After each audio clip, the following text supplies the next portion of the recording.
freak.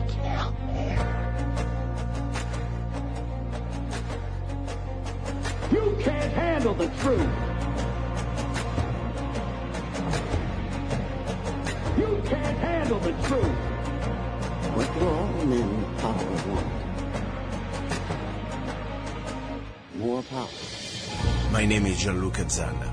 I was an Italian by birth, and I became an American by choice. Our lives and freedoms are in danger. This is not a dream. If you're listening to this broadcast, you are the resistance. All systems go. Welcome to Love, Guns, and Freedom. We're not afraid. Here we go, guys and girls. You're listening to Love, Guns, and Freedom with Luca-Zanna on K-Talks 1340 AM and also 104.1 FM.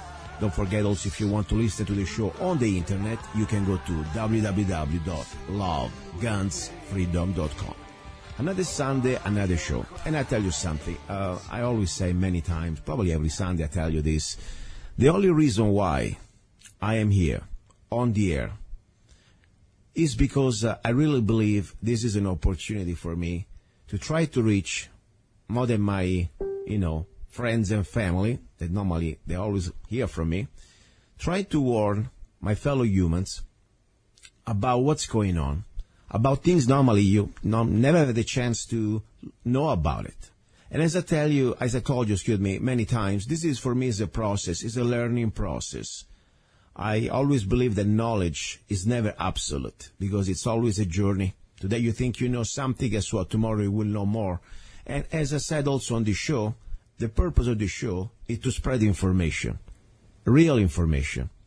And I don't want to call it truth because there is always, as I said, today's truth may be tomorrow a different truth because there is always something new that we learn. But for sure, we try to reach and talk about topics that normally no other commercial radio stations will even let you think about it. I mean, seriously, the topic I will bring you today, I think it's vital to the concept of freedom as free human beings. And I tell you why. I've been thinking about this for a while. I've been doing my researches. I know we have a lot of very important things, and normally we talk about these things. We talk about politics. We talk about taxes. We talk about government oppression and, police state and global government, all these things that you know. But there is one thing. If government or governments in general can lie to us about probably one of the biggest lie that humanity ever faced in the last few hundred years, and the things I'm going to bring you today are true, guess how many other things they're lying to us? Maybe we are living in a lie. And more important, we are really slaves. Why? Because they are forcing us to pay for these lies.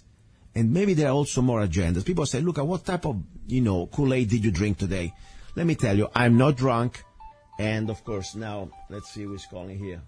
Already somebody trying to bug. Let me turn it off. The point is, this is not about abstract concept things. I will tell you right now the magic word. And I know many of you, they may say, you know what, just turn the radio off. Fine, that's fine. You can. I don't care at this point. I have the obligation that whenever I find something new, to share it with you. And at least all I think I ask you is, do your own researches, use your own brain. And any topic is welcome on this show. We have no dogmas, okay? The only thing would be my personal faith that is personal, I don't even tell you. But besides that, there are no dogmas. Everything here is for debate. Simple as that. That's the bottom line. So let me say the magic word, so at least finally people say, what are you talking, Luca? What is this very controversial topic that you want to talk with us today? It's called flat earth. Terra piatta in Italiano, in Italia. Yes, people say, do we really need to talk about this conspiracy when, we have real problems, this violence in the streets and we are close to World War III? Yes, I really believe that this is part of why all these things are happening. I really believe it. Because as I said, if government has the type of power to control every aspect of our knowledge, they can lie to us also about wars, false flags, and everything else. And we will believe everything they say. So let's start to see this topic. I wanted to bring with me an interesting guy, a Facebook friend that I met recently, and he's from Los Angeles. His name is Trevor Coppola, and he has a very interesting message board on Facebook. It's called Los Angeles Flat Earth. Let me bring him in. Trevor, are you there? How you doing, Luca? I'm okay. Thank you very much for getting my invitation. You know, I was looking for somebody like you, and I'm glad you are the right person. You know, I did a little research about you, also your message board. You have a lot of great information about Flat Earth. But before we go there, I want to talk about you, because you're not just some guy, you know, all day in front of a computer. We have no life. You have an interesting man who has a life. I believe you are educated, and you're very smart. And for me to bring you here on the show and comes with such a controversial information shows that you've been thinking a lot about it. Please tell me a little bit about who you are, Trevor. Well, I started a group called Flat Earth Los Angeles on Facebook that has about 13,000 members now. And I started, I think, sometime this year, so it hasn't been around that long. But I do some acting, I play cello, I do some singing, and other things, real estate management and some trading. I went to UCLA and like you, I've been into conspiracies for a very long time, and I think, I looked at your website and it looks very interesting, and it was maybe about maybe late 2015 that I stumbled upon this topic, and it just kind of, I became obsessed with it. Yeah, no, I understand. And I've been studying a little bit about this the last 6 months. And, I try always to bring things, first of all, that, they're so black and white, and still people refuse to hear it. Like, for example, the Federal Reserve is the biggest scam of the universe. It's private, and the income tax fraud, the 1913, and many other things like now should be pretty much black and white, but still. And sometimes, I say, should I talk about this right now? I say, you know what? Yeah. I say yes. But tell me, what do you think about this? Should we talk about this topic? Yeah, well, it's interesting you say that because, a long time ago, in about the mid-'90s, I would go to these meetings that were talking about the Federal Reserve being private. It's not federal and there's no reserve.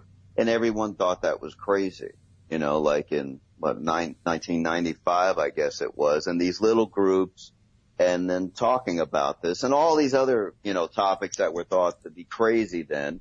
And now they're just, common knowledge and mainstream. Mm-hmm. And now that's where Flat Earth is now. And, but unlike all these other conspiracies, Flat Earth is something that anyone can prove for themselves.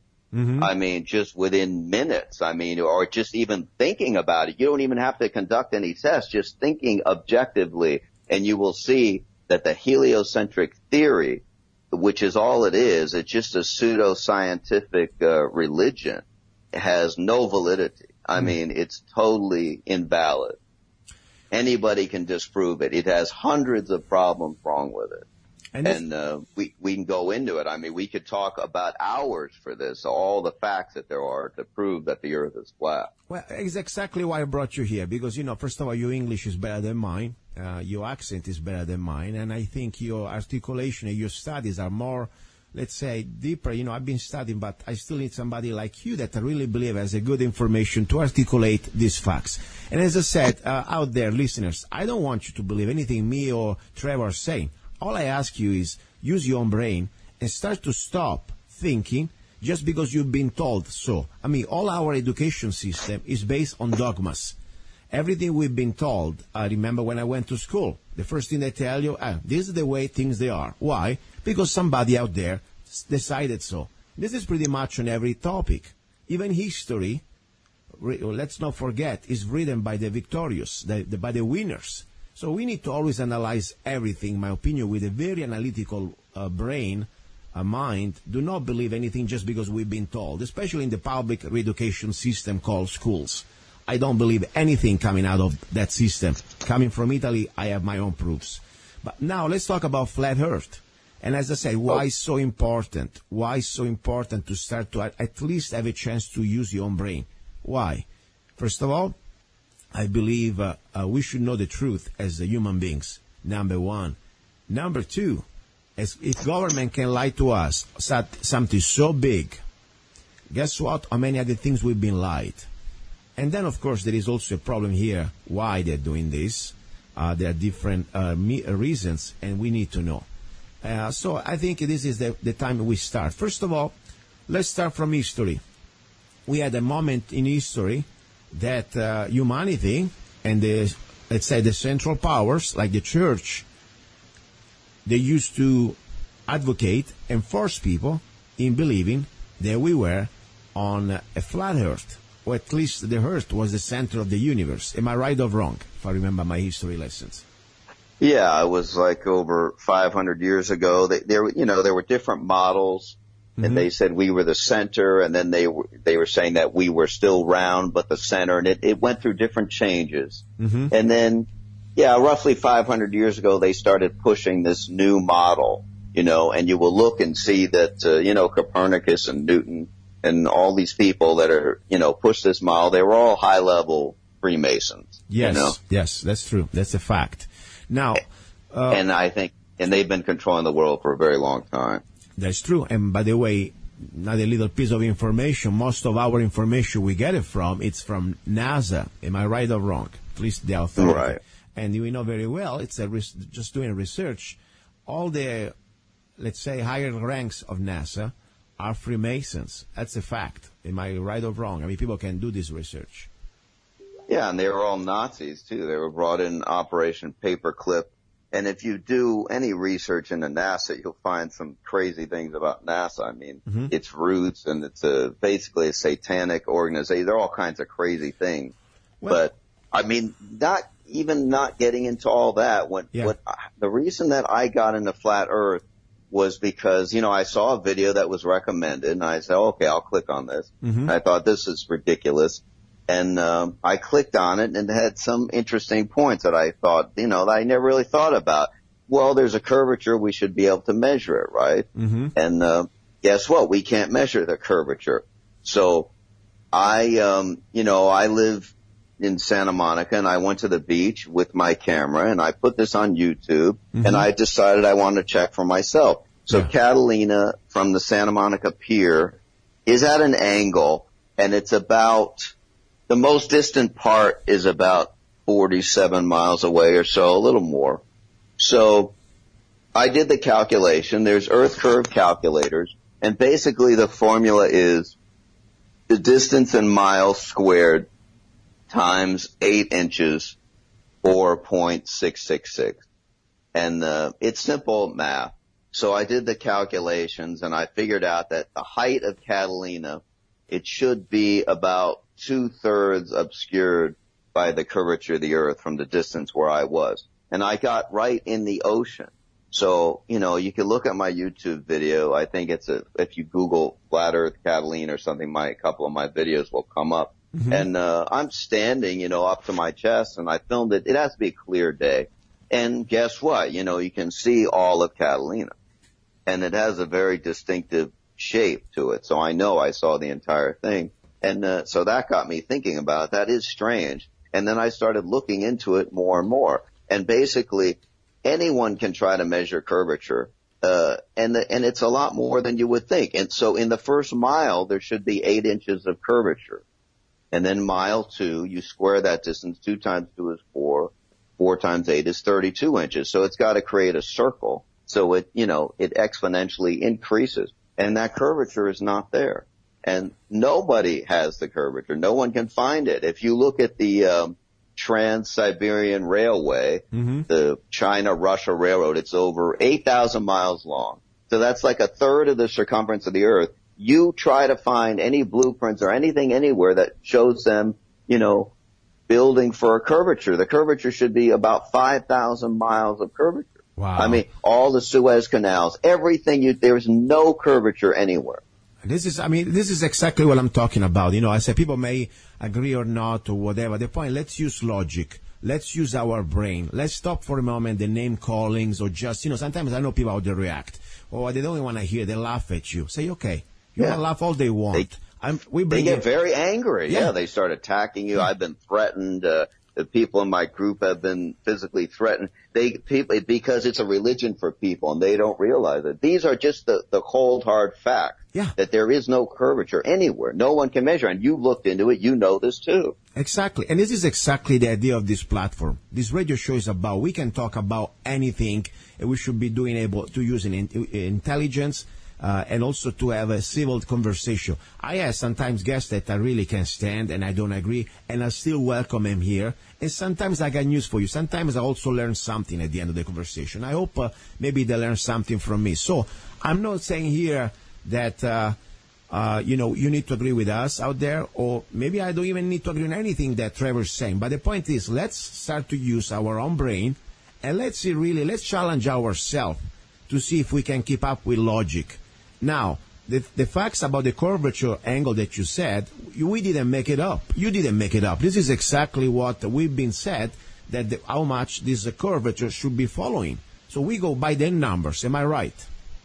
If you Google right now plane surveying, you will look in Wikipedia and all the time, it will say that for the first 100 square miles, we assume that the earth is flat. Mm-hmm. This is surveyors saying this. But the reality is that it's all of it is. So they're just admitting that the first 100 miles, but I've talked to surveyors about this, and they're online saying that we've never measured any curvature. It never comes into account with anything we do. Everything's perfectly flat. Okay. So that's the first thing I think we should really be able to, without being scientists, without any type of UCLA degree or have a multi-billion-dollar telescope, we can verify that ourselves. All we need is a little binocular, go into to the beach, and start to look at this and measure it like an object at a certain distance, and you will see it's still there. It doesn't go below water or disappear on the other side. It's still there after even we reach the magic number that you just talked. Number two, give me another piece of evidence that people should say, well, let me think about it. Something that is strong. How can you prove that the earth is flat?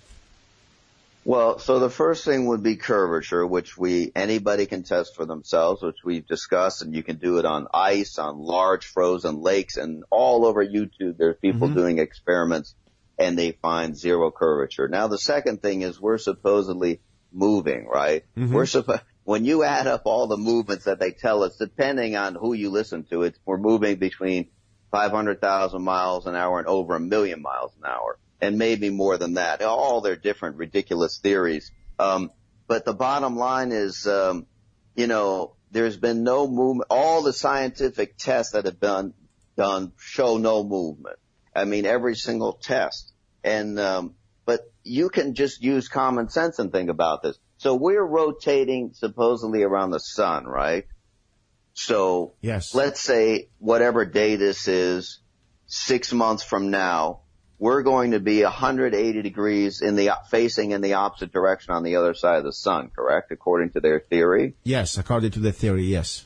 Yeah, it's a little hard to visualize, but, you can picture what I'm saying. So, you're facing the sun, right? And the other direction are the stars, right? That's nighttime. So in 6 months, we're facing 180 degrees in the opposite direction. Mm-hmm. And guess what? We always see the same stars. Exactly. We should see different stars every single night. We should see a slightly different view of the sky. Yeah. We never do. We always see Polaris is always right above us, and the stars seem to be moving around us, which is exactly what they're doing. Because we're staying still, and that stuff is moving around us. According to their model, not only all throughout the year we should see different views of the three-dimensional outer space that they tell us exists. We should see all different stars, and then throughout the years we should be seeing different stars. They've always been the same. An astrolabe is from thousands of years ago, works just as perfectly now as it did before. It's based on the flat earth model, and it always works. So the stars never change. Now they'll tell you that, they do. They're lying. They never change. Anyone can test this for themselves. They never change. So much that, even we know very well, we use the stars for centuries to navigate, the North Pole. Right. This is something that one thing really hit me very hard when I started to learn about this. Wow, the stars are always there. If it's exactly, it doesn't take much to think about that. If we're really speeding so fast in the universe, all these stars should change every night. or every day, every hour. So, but they're always there, always there. So this is just another thing. And as I said, people can say maybe there is another explanation. That's fine. Bring it on. So far, go ahead. None of their explanations make sense because, I will say to people, a friend of mine went to Harvard. I'd say, if you're facing one wall in a room and then you turn and face the other wall, are you looking at the same wall? And No. it says, no. So then if we're doing that in space, that's somehow different. Oh, yeah, but it's bigger. What difference does the size make? Because there's so much programming. We've all been brainwashed. We can't think clearly and rationally. Yeah, this is very important. Now, point number 2. What do you think about, give me another point. I know there are many points, and then maybe I can give you some of mine. Go ahead. What is another point that would prove there are hundreds of them. I mean, for instance, Einstein, they had to come up with this gravity and theory of relativity, all this nonsense to explain why Michelson-Morley, Michelson-Gallo, Airy's failure, Sagnak's experience, Morley and Miller. You can look up all these experiments that these were all peer-reviewed, and they could not find any movement. They couldn't find any movement, and Einstein agreed with that, and then that's why he had to come up with the theory of relativity. He said, oh, well, we can't, if everything's relative to everything else, and that's not even math. It's just theoretical, nonsense. It's not science. It's not reality. They have to come up with math and theory to debunk reality, to debunk facts. Well, so gravity is another thing that basically doesn't exist. It's about buoyancy. It's about density and buoyancy. That's all it's about. Well, I'll give you another one. When you're flying a plane. Yes, I was going to ask you. Yeah, go ahead, please. The spinning of the head. If you were flying straight and level, which is artificial horizon, that's all it is. It's a gyroscope. It doesn't use computers like the lies that they've been telling lately and calculating for the curvature of the Earth. No, it's using the same technology that they've used since we first started using planes. It's a flat level detector is all it is. We're going flat and level. You ask any pilot, he will admit they never dip the nose down. If we were going around that ball, you'd have to constantly be dipping your nose down. Otherwise, you'd fly off into space. Yes. And by the way, I had my early 20s. I took my federal license as a pilot when I was here as a tourist at the time. Wasn't an American yet. And I fly. I used to fly. I have my own, degrees, or at least my license. Now I need to renew it. But the point is exactly what you're saying. Never in our classes, never in our study of flight. First of all, I go up in the sky, and I never see any curvature. And I don't even need to have a jet. Just with a little Cessna, you can see that. The point is, and never we were in our part of our, let's say, programming or, let's say, organizing our route.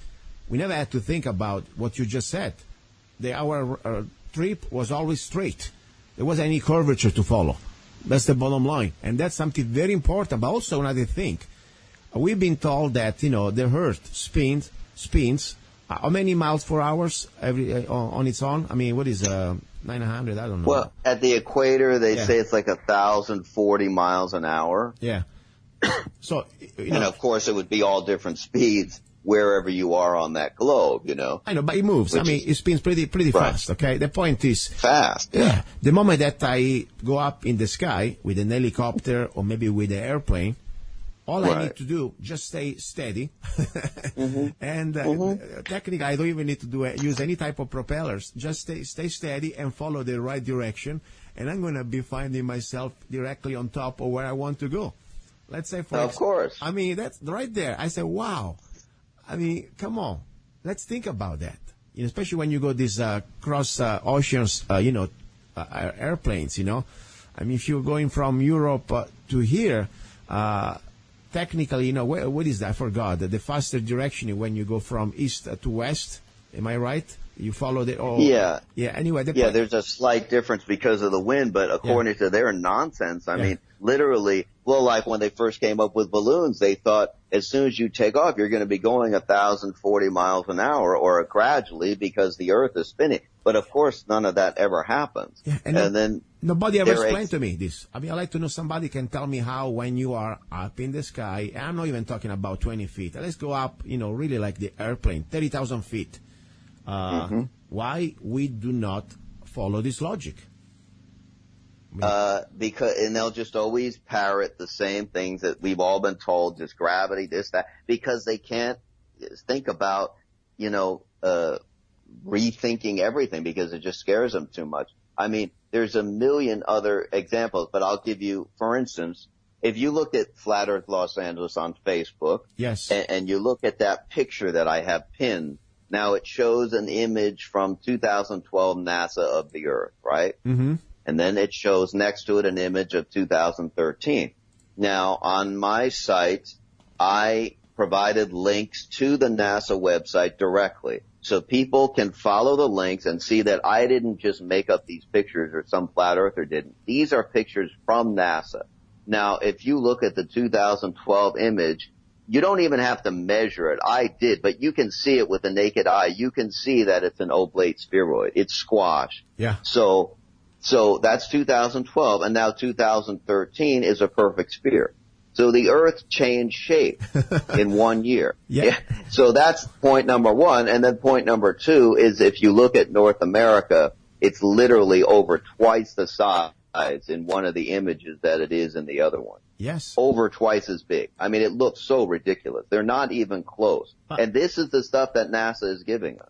And also another thing, why with all these satellites that we have out there, why can we ever got one real photos, but we all have these CGI, Photoshop images? I mean, that's for me one other thing that really drives me insane. I mean, why don't we get ever a real photo? Most of these things, we get all these CGI photos. Yeah, it doesn't make any sense because if you listen to them, they will claim that there's maybe 20,000 satellites up there, and they claim that they have some in geosynchronous orbits that are farther than the moon, that are twice as far as the moon, and they can't just turn it around and take live video and pictures and show us everything that's happening. They can't do that. Why can't they do that? Yeah.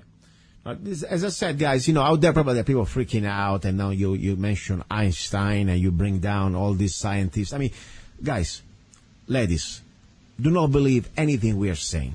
All I ask you is challenge yourself and start to answer with using the logic, not just repeating like a parrot what you've been told at school, using the logic of your brain, some of the challenging questions that we are posing here. Simple as that. That's all I ask. Because there is so much. And also, this is like a little journey. Once you want to really know the truth, this hour is just going to give you some curiosity. I'm not expecting that Trevor or myself, or with my accent, we're going to give you all the information you want. No. I just hope at least I can say, you know what, for two guys like, Mr. Trevor, that, is a respectable guy. That he goes out, you do your business, you don't need this. You don't even need this attention, I'm sure. You got your own life. I read a little bit about you. I know that you're a guy that, educated. You know your story. You go out, you take a lot of probably attacks sometimes, because I know how it works, this situation, just because you want to spread some truth. I really believe we should at least give this credit to have an honest conversation about this. That's all I hope. That's all I hope out there. Before people start to find out themselves to calling names or try to attack personally or anything. About me, you can call me whatever you want. I do not care. You know that. All I know, though, one thing, I have the obligation, whenever I have some questions that don't have the answer, to bring it here on the show and have this open debate with everybody. That's all I say. So I want to use this time we have, probably I think we are the only radio station, really, commercial radio station, that we talk about this. Because I know even much more famous, let's say, conspiracy theorist radio host, okay? I mean, I listen to Alex Jones. I've been listening to Alex Jones for years. But I was very shocked, when probably a few months ago, he started to make fun about the flat earthers. I mean, right. It's sad, because, I shouldn't make fun about anybody, because I'm sure we used to make fun about 9/11 conspiracy theory, and then we found out the truth and the facts and the logic. So I said, let's have an open mind about everything, even things that at the beginning look crazy, okay? All right, give me a little bit more juice, because, so far you're doing a great job. I mean, you're giving a lot of challenging, at least, questions or information. Anything else for the average person out there who's driving, or maybe he's at the house, having a drink, and, say the earth is flat. Here are some facts. Go ahead, Trevor.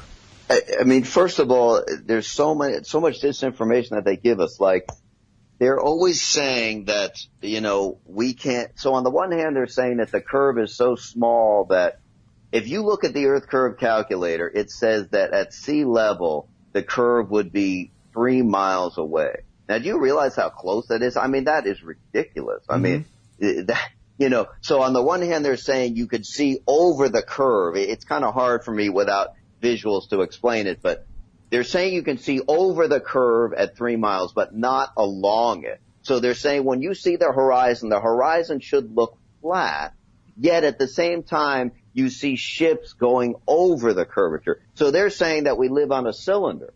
What they're saying makes no sense. If you're seeing the curvature over the horizon, you have to see it along the horizon in every single direction because we live on a ball. So if we lived on a ball of the dimensions they were saying, 25,000 miles, we would see it clearly. Mm-hmm. There would be no mistaking it. You would always see it at sea level on the horizon. You would see the curvature.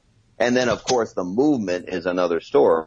I mean, the whole thing is just ridiculous when you think about it. And so there's people upside down and all over the place, and there's no up and down. And, I mean, none of this makes any sense. I mean, the whole thing is just ridiculous when you really stop to think about it. And people are spinning at all different speeds depending on where you are on the Earth. Question. Yes, and, I used to be not really good in physics when I was in school. But remember, there was a fundamental law of liquids, water, okay? Right. What does happen with water?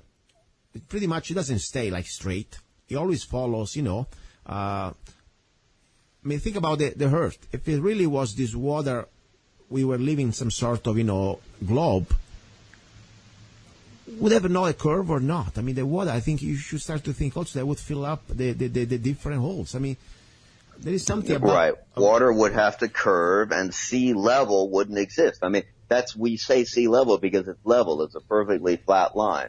I mean, and you could take levels and measure them as far as you want, and obviously it's always level. The horizon means horizontal. That's where the word horizon comes from. I mean, the whole thing is just ridiculous. I'll give you some other quick ones. Like, for instance, we have 24-hour days because of the movement of the sun. A solar day is exactly 24 hours because the sun's in the same spot 24 hours later. Now, this is another one hard to visualize, but you can kind of on your own time kind of figure this out. Basically, the night should become day and day should become night if things work the way they said they did. Mm-hmm. Because things would be reversed. We would be facing the opposite direction. And then they start talking about sidereal days and try to muddy up the water. Sidereal day is the basic movement of a star relative to itself, and and that's a little shorter. But that's the same basic principle. So the day and night would be screwed up on their theoretical model. The stars would be different all the time, which they never are. I mean, there's so many things that don't make sense on their model. So the bottom line is what we're talking about is fact, is natural science, is provable, testable, and repeatable. See, anybody can go out and prove that the Earth is flat. Anyone can prove that it's motionless. Anyone can prove that the stars don't change. And then the few hundred other problems with their theory. They have nothing to back up anything they're saying. All they have to back up is their fake pictures, their fake moon landings, their fake ISS footage. Now, if you go in YouTube and Google like fake ISS footage, you won't believe what you see there. You've probably seen it. You'll see people on harnesses in the ISS station. You'll see people disappearing and they're using green screens, and you'll see all kinds of errors that are going on the ISS station. Had you seen any of this stuff? Yeah, I saw that. It's pretty disturbing when you start to, at the beginning it's hard to admit it. I know it's kind of a shock. Can be possible, can do this to us. But yes, there is no evidence. I mean, the evidence, yes, there is evidence, but it's a bad evidence. It's like green screen. It all comes from them. Yeah, green screen. Like, it's like almost like a B sci-fi movie. Right. In some sort It is. And that's sad. It is. And that's why I'm coming now, cui bono, who benefits out of that? I mean, without being a scientist, without even going too much conspiracy, we can start to see one thing. I mean, NASA has a budget, I don't forgot the numbers, but it's huge. Even its worst day, we're talking about billions and billions of dollars to justify a lot of things that maybe they are just made in a prop studio in Hollywood. I mean, let me tell you something else now. NASA is not even a drop in the bucket. When you add up all the space-related spending, think about it, and Elon Musk and all the satellites and all the secret space programs and all these black budgets, it's like $100 trillion when you add it all up. Yeah. I mean, the money is insane. It's so massive. Yes. NASA is just not even a drop in the bucket. Yeah. Because you've heard Rumsfeld talk about, we misplaced all these trillions of dollars, and then the numbers keep going higher and higher and higher. So much of this money is space related. Look at all the satellite spending, and it's all crap. You can't find real pictures, real videos of satellites. It's all fake. It's all ground-based stuff. Why are they building all these high antennas all over the place constantly and all over buildings and everywhere if we have satellites everywhere? We couldn't even use my cell phone because the signal was so bad. What about the satellites, right? There are no satellites. Wow. Now, this is something that I have so many answers I cannot really find the question. I mean, many questions I don't have answers, but at the same time, just the facts that we are bringing here, it still shock me, still. Please continue. I mean, this is bad. Well, so first of all, so there's the reason. Money, power, and control. The same reason that they've done all these other conspiracies. Like people say, that would be impossible. How could you do this? Look at global warming. It's a perfect example. The biggest fraud ever. And why is that? Because it's all about money. If scientists don't say what they want them to say, then they don't get paid. Then they lose their job. So you have to say everything is about global warming. So then you get funded, and then you get, raises. The only scientists that admit that global warming is a fraud are basically the ones that are retired or don't care about their job anymore. And there's not many of them that will come forward because they'll be ostracized. Now, Flat Earth obviously takes it to a whole nother level. Like you were saying, believe me, I had better things to do than get into this topic, just like you too, because we were extreme enough as it is. Because I'm sure, I'm a libertarian like you, or maybe even an anarcho-capitalist, and we probably have much of the same beliefs and believe in all the same conspiracy theories. Yet someone like Alex Jones will not even touch this stuff because I believe that he's a high-level gatekeeper. Whether he wants to be in that position or not, there's certain areas that you can't go into because this one is so extreme that it upsets the whole power structure. Because I believe that not only is it about money, but I think it's about hidden land. Because Admiral Byrd, I don't know if people can look him up, he went to Antarctica and he went on a TV show and talked about how there's all this expansive land and all these natural resources and all this stuff. Mm-hmm. And then not long after that, he died. And then the United Nations all came together, all these different countries, and said, guess what? We're fighting about everything else, but we're going to agree that no one can go to Antarctica. Yeah, we're going to ask you that. Why? That's off limits, and you need special permits. You need all this stuff to go there. And then all the people would say, anybody can go. No, anybody cannot go there. And all the planes that go there, they're all owned by the same people. If you look into this, it's a very small group. They don't even have windows on the planes, and they only take you to where they want to take you. If you want to do an independent expedition of Antarctica, good luck trying to do that. Mm-hmm. You can't fly into there yourself. You can't take boats into there, and you can't go into the land yourself because we don't know exactly what the Earth is. We have many different models of what the flat Earth really is, but we know what it is not. We know there's no curvature and there's no spin, and that outer space doesn't exist the way they're claiming it does, that there's probably no weightlessness or any of that stuff. So basically, one of the models that we're looking at is that Antarctica is like a 360-degree ice wall. So basically, they took the flat Earth map and wrapped it around the globe. That's why all the distances don't make sense. So that's another thing. that the southern hemisphere, all the distances are much greater than they're telling us.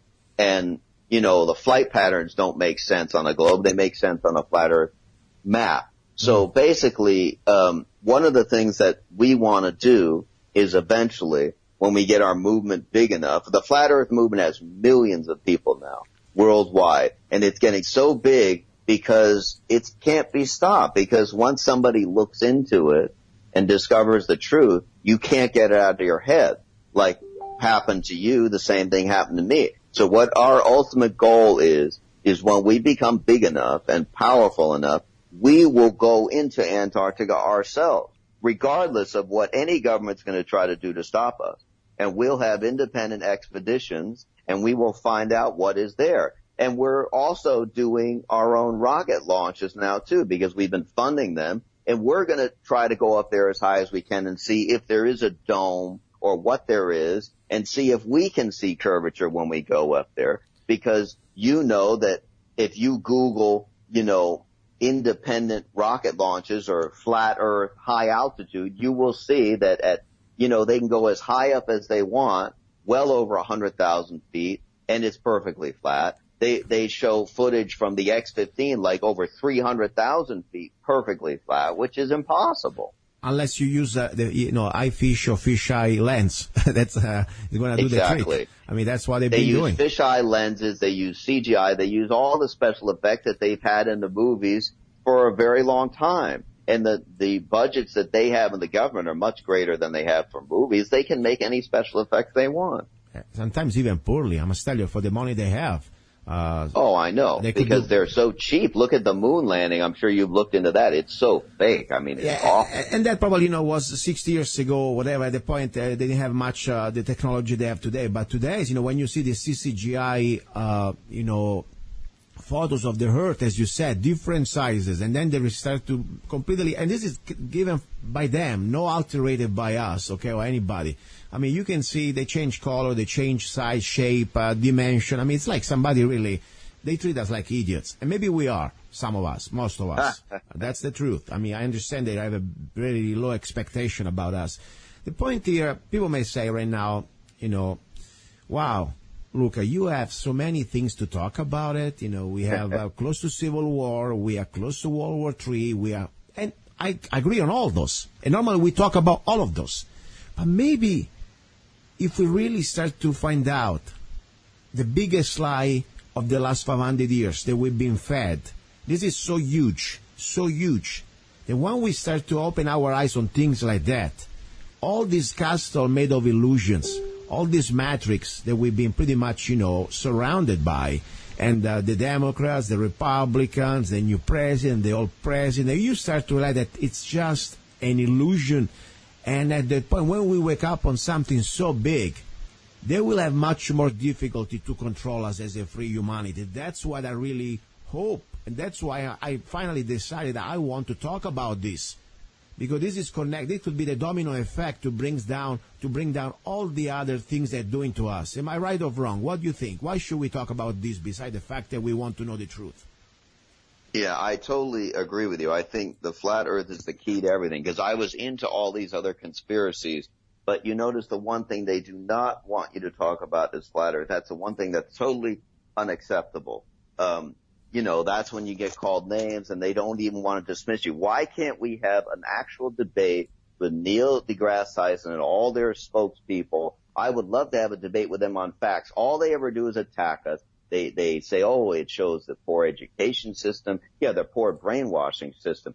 All they do is personally attack. They will never attack our facts because they can't. Yeah. Because we would win in an argument. I think the flat Earth is the key to everything, because if you expose the flat Earth, then everything else falls apart. Because if people, realize that they were able to lie to us about this, then the whole matrix of government, the whole new world order just comes crashing down. Because then we won't believe anything that they tell us. Because I think they've lied to us. I mean, I don't want to get into too many things, but you probably looked into dinosaurs and all these other things, because then all this other stuff comes into question. Because, I'm not religious, but I never believed in the Big Bang Theory. I never believed in evolution, and I didn't really believe in Adam and Eve. I didn't know what the answer was, but all this stuff, I mean, these are just theories. They're telling us that, oh, we came from a Big Bang and everything came from nothing, and it just sounds like a bunch of crap to me, you know. Yeah, Trevor, I I think there is, of course, more than just the money factor, and as you said, there is also the control factor. But I would like to also to start to think, you know, why really they are so obsessed to keep this big lie going? Because beside the trillions of dollars that they can somehow extort from us, and we have no really idea what they're doing with that. Even technically, they can print money out of thin air, but that's not the real point. I believe there is much more. Why they are so obsessed to keep us in this state of illusion? Why they wanted to make us believe really, what are the really spiritual reason, if there is any, that they want to have humanity thinking, to believe in this model of, you know, that we have right now taught to us? Well, I think that, first of all, another possible reality could be that we could live on an infinite plane or an extremely large plane. So let's say that Antarctica is just like kind of a border. And then if you travel far enough, because I've seen, you know, weird videos on YouTube showing a second sun and stuff like that. You've probably seen it, but Yes. that stuff is harder to prove. But I'm thinking that, you know, there could be other Earth ponds. Like we have a sun. See, what we're thinking is that the sun and the moon is very close and local, and they're spinning around us. See, that's another thing. I mean, look at the moon. We only see one side of the moon, and they tell us, you know, it's a sphere. We don't know that. The stars don't exist the way they tell us. When you get a P900 camera, you can zoom in and see what stars really look like, and I've done it, and I put this stuff on YouTube. They look totally different than what they're telling us. And the moon is supposed to be 238,000 miles away, yet with your naked eye you can see craters and details. I'm telling you, the thing is close, and it also seems to be translucent at times. You can see stars through it. We only see one side of it all the time, so that could be a flat disk. So I think space doesn't exist the way that they tell us. The stars and the so-called planets, they're moving around us and they're close. And I think that the reality, a main reason they could be lying to us is suppose that we travel to Antarctica and we can keep going and there are other Earth ponds. There are other suns and other areas that are inhabitable, and they're keeping us on this prison planet. Look at Alex Jones, the name of his website is Prison Planet. Yeah. So it's like they created this prison and this planet. I mean, look at the movie Planet of the Apes. They're saying that we're risen apes living on a planet. It's all lie. Yeah. You know, so they could be keeping us locked in here. This could be like a prison. They're keeping us here. They're telling us that we just came from nothing, that we're unimportant. But maybe the reality is that either this is an infinite plane, or what if there's just a dome and this is just all there is? Then, you know, that makes us even more important, that we're the center of everything and that what we do matters, and that these people have been lying to us about everything for thousands of years so they could control everything and, you know, scare us with meteors and this and that and the end of the world, and it's all fear talk. Just to control us and manipulate us. That's what I think they're control freaks and they're psychos, and also, they just want to keep us, you know, listening to everything they tell us. Yeah, maybe if we start to see the truth, and if the truth is that we are really living in a dome, I would ask myself, who is outside the dome? Who made this dome? Who is watching us? Who is controlling all this microcosm? Another name I learned in my little journey that, of course, I'm just started it, about these flat earth theories. It's Admiral Byrd. Do you know anything about him? Yeah, Admiral Byrd, he's the one that went to Antarctica, and if you Google him and look at him on YouTube, he's interesting, you know, and he did all these expeditions, and, you know, who knows how much of that is real and how much of that is disinformation. But I think that he released some information that maybe they didn't want him to, and then he died not long after releasing that information, and then Antarctica was closed off. Yeah.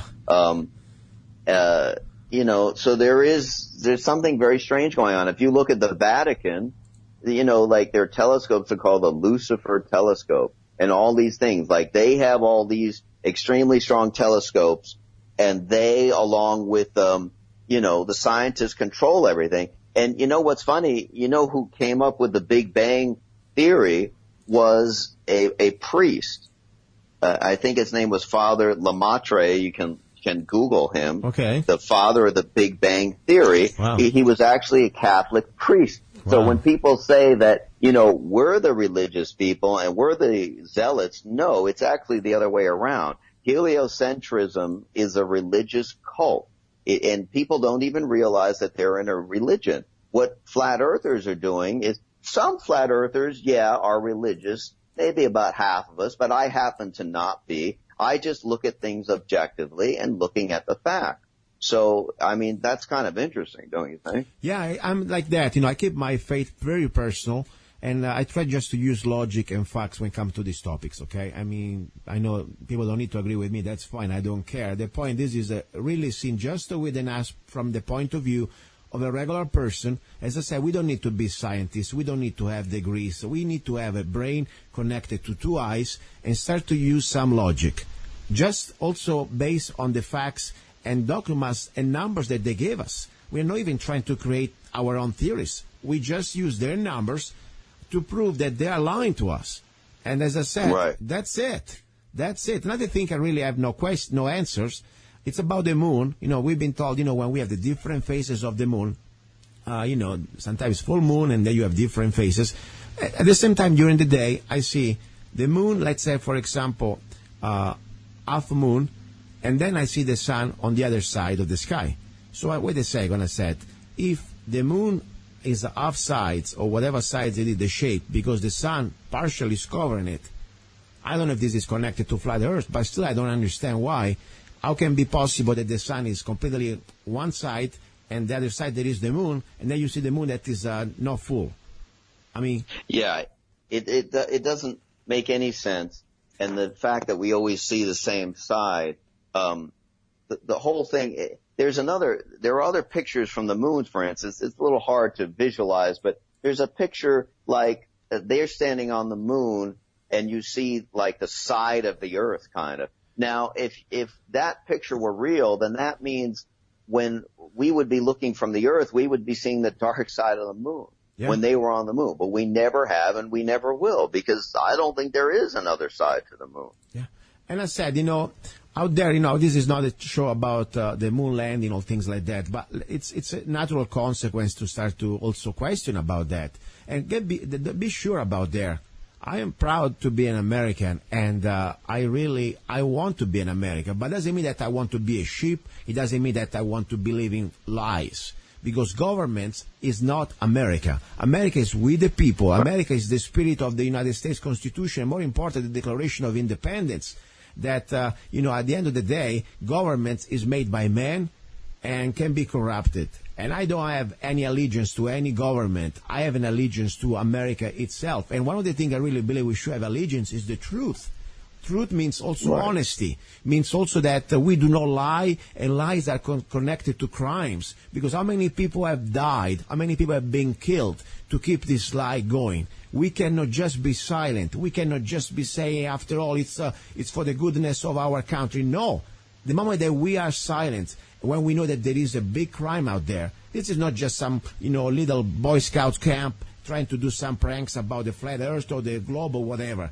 Many people have been assassinated, silenced, with murder, with torture, and many other things that we have no idea. So the moment that we know this is true, as human beings, we have the duty to decide if we want to stand for the evil. Just do nothing. Just be silent. But if you want to stand for all the people who have tried to warn us, we need to start to speak up. What do you think about this? Yeah, I totally agree with you. And I think that government is just people, that want to control other people.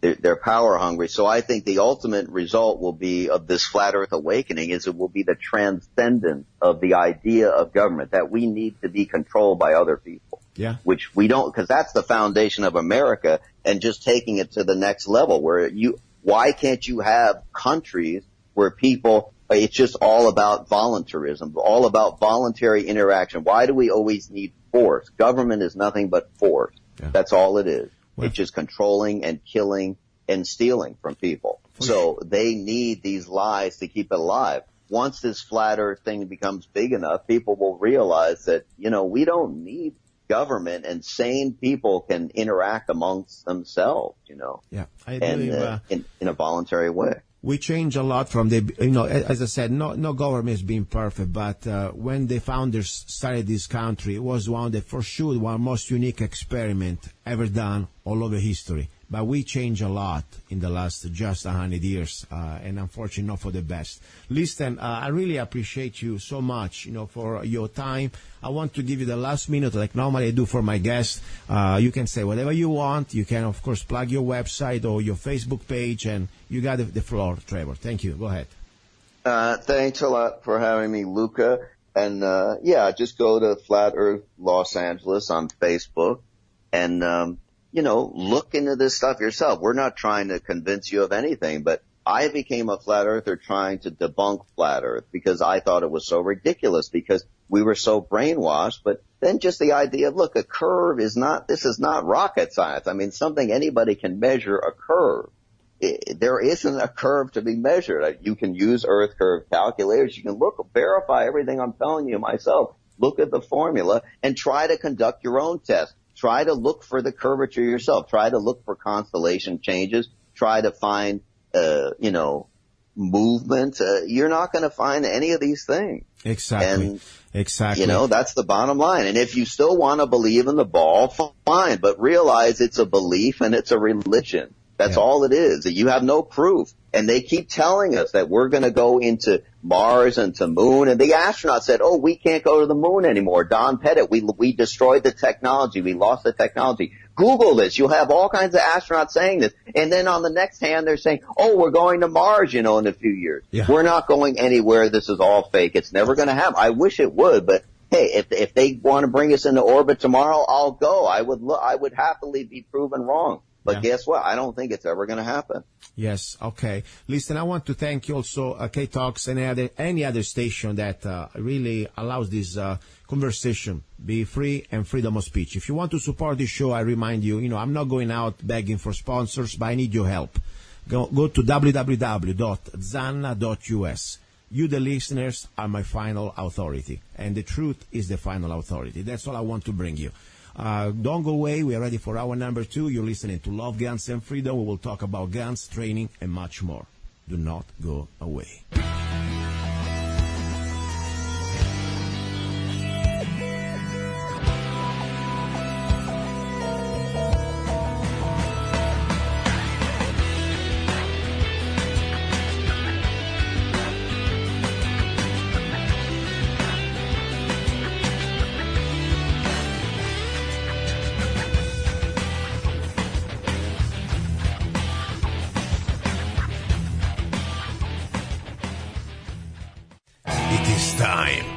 Get your Arizona Concealed Carry Permit now with Arizona Concealed Carry Permit by Zanna Enterprises, LLC.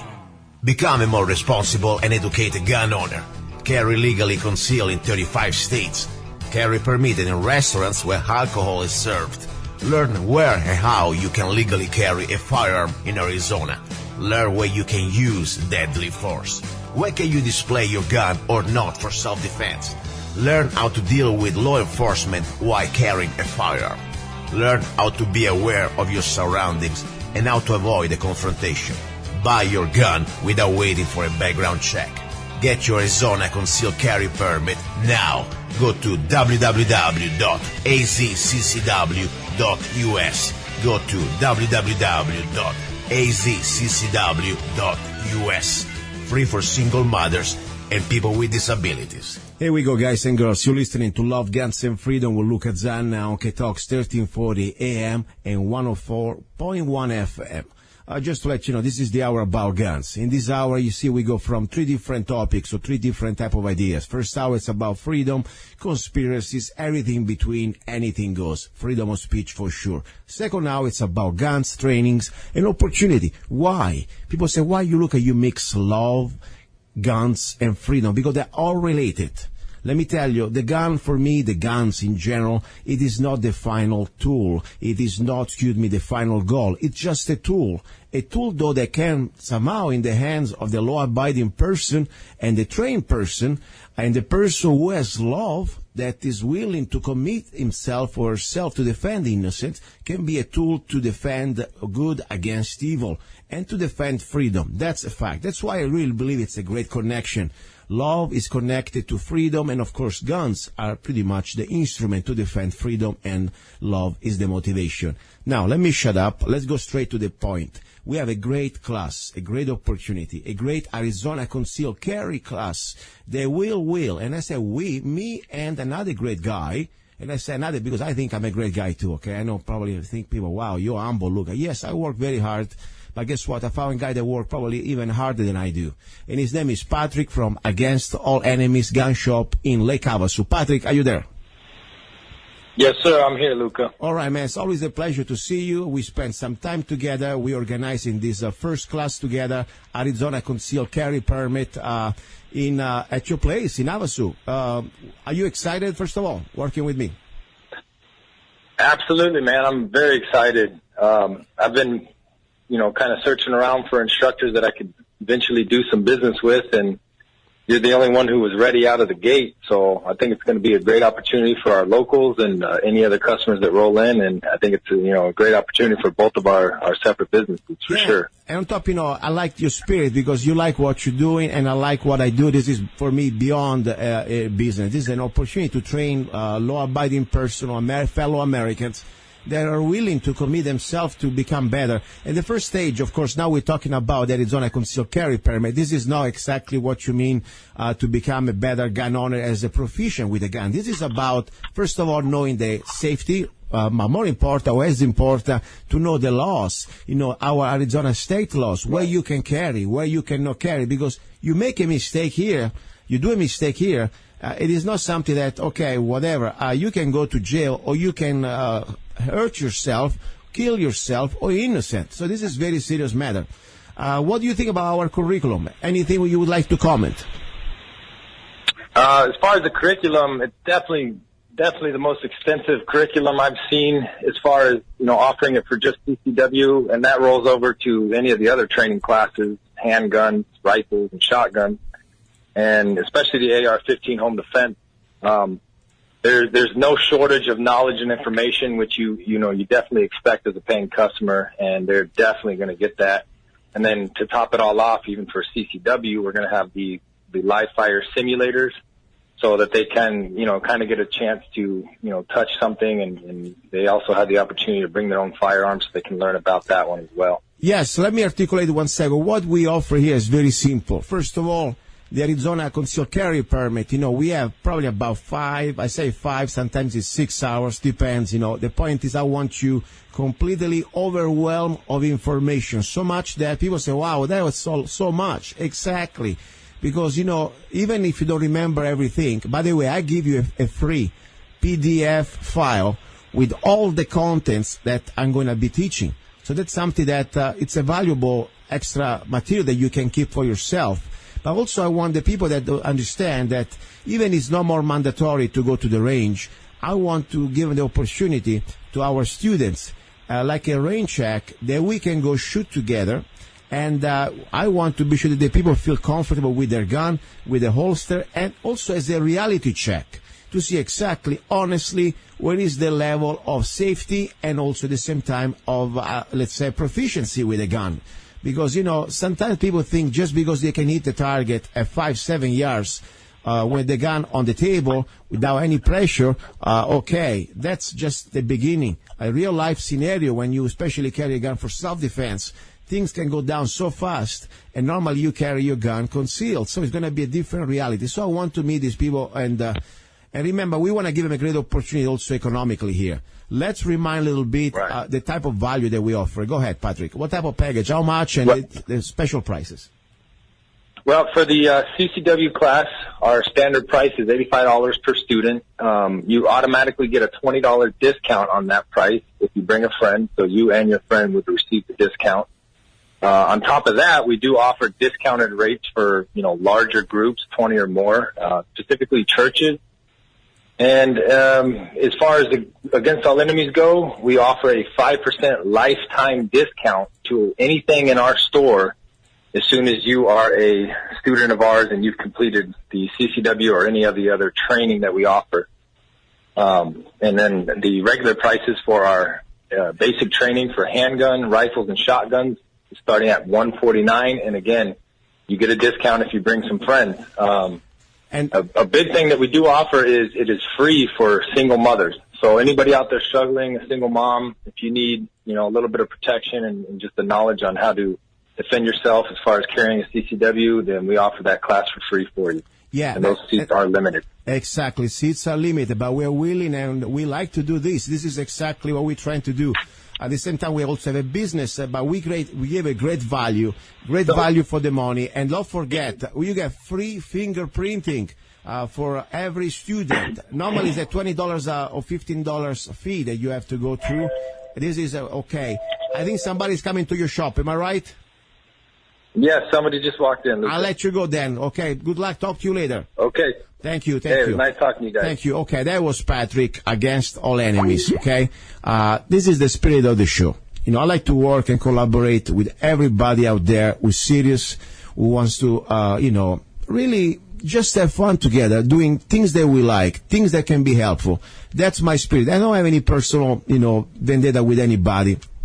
And sometimes, for example, I met a person just yesterday in Havasu that I think we were Facebook friends, then we unfriended each other. I don't know what happened, but guess what? We're doing business together. I have no bad feeling about anybody. If you respect me, I respect you. More important, if you are serious working, I'm serious working too, and I like to work with you.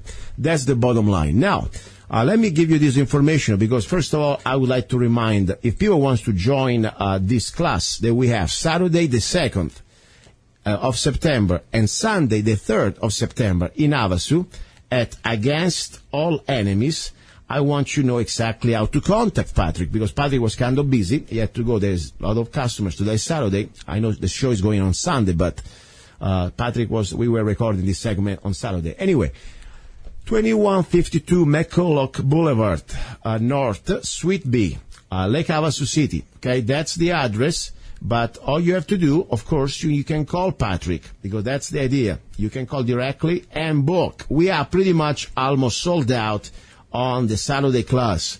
928-444-5778. 928-444-5778. You ask for Patrick, and remember, if you bring a friend, you get $20 off each. That's a $40 savings, okay? A lot of money. Guess what?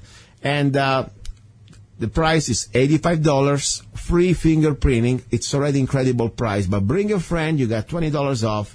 Then don't forget, if you're a single mom, guess what? You're going to have an opportunity to have a free class. But we have limited seats. So just give us a call, okay? Give a call to Pat. Now, little bit of a break because I want to go exactly into the gun part. We're going to have more news today and some training ideas. And you're listening to Love, Guns, and Freedom with Luca-Zanna. Do not go away. In this world where everything seems to be going sideways, when you need things set straight, Zanna Coffee Straight Shot Espresso. Start your day with a bang. The best organic and GMO-free coffee beans from around the world to amplify your senses and enhance love for life, liberty, and the pursuit of happiness. Zanna Coffee brings you happiness in every cup. Fair trade, certified, sustainable, organic coffee. That means we do not use slaves. Free Zanna songs with every coffee bag. Find Zanna Coffee at www.zannacoffee.com. www.zannacoffee.com. Don't be cheap. You deserve the best. Get Zanna Coffee at www.zannacoffee.com. Here we go. We are back. This is Luca-Zanna. You're listening to Love, Guns, and Freedom on K-Talks 1340 AM and also on 104.1 FM. And also, if you are on the internet or if you want to go to listen on the internet, go to www.lovegunsfreedom.com. Now, this is the hour about guns. As you heard the first part of this segment, I had on my show Patrick from the gun shop Against All Enemies. As I said, I am very excited to collaborate, more important, to continue this mission. The mission is to educate and to share information how to become a more proficient gun owners in everywhere I am. You know, I'm in Arizona, but I'd be happy to teach also to people that they are in other states. Of course, some states, unfortunately, there are some limitations where pretty much you can or you cannot, carry the guns normally I carry. But regardless, if you are in Arizona, we have a great opportunity. I would like to send this message out. I don't just do concealed carry permit classes or teach concealed carry permit classes in Mojave County, but also I come all the way down to Phoenix, Scottsdale, or other areas. And I'm having a lot of fun. I love it. It is something I've been doing I've been doing really with joy already. And if you are listening to the show, let's say if you are in some part of Arizona that you think you can gather some people, like, for example, a group of your church or some friends or even any type of organization, I'll be happy. Contact me. Go to az-ccw.us, az-ccw.us, or even just to lovegunsfreedom.com. There is my email, Luca-Zanna. You can find it. And I'll be happy to come down and really to help you out. I mean, that's the idea. Now, we have new classes, as I said, here in Mojave County. One of the classes that I'm really proud, believe it or not, even, of course, we get paid nothing, but it is the free gun safety class. People say, wow, are you serious? Yes, I already did several, and one was, of course, probably beautiful at Golden Valley Gun Range, the Mojave Sportsman Club. I got like probably 30 people. People say, wow, how does it work? How can it be free? Is there a trick? No, there are no tricks. I tell you how it's free. It's free because, I sponsor it or I have a sponsor. That's why. What is the scam? There is no scam because for you, this is really free. This is not like the government when they say it's free, they steal money from somebody else to redistribute this. No.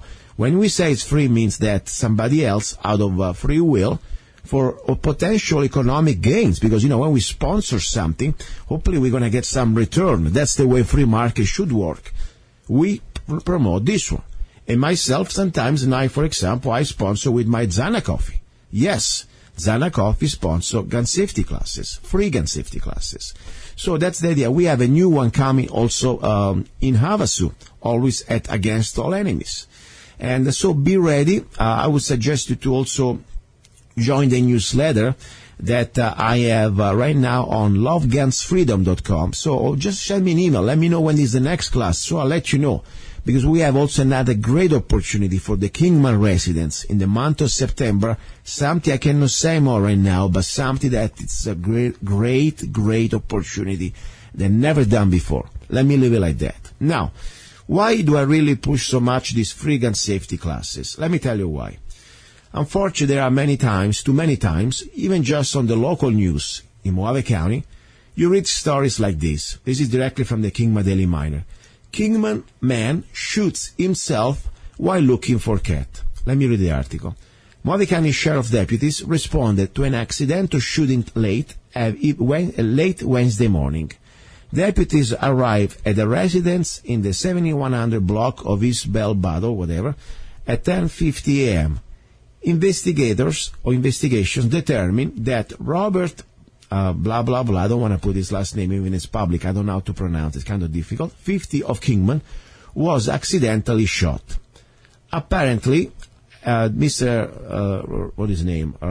Robert had been looking for his cat with his gun holstered at his hip.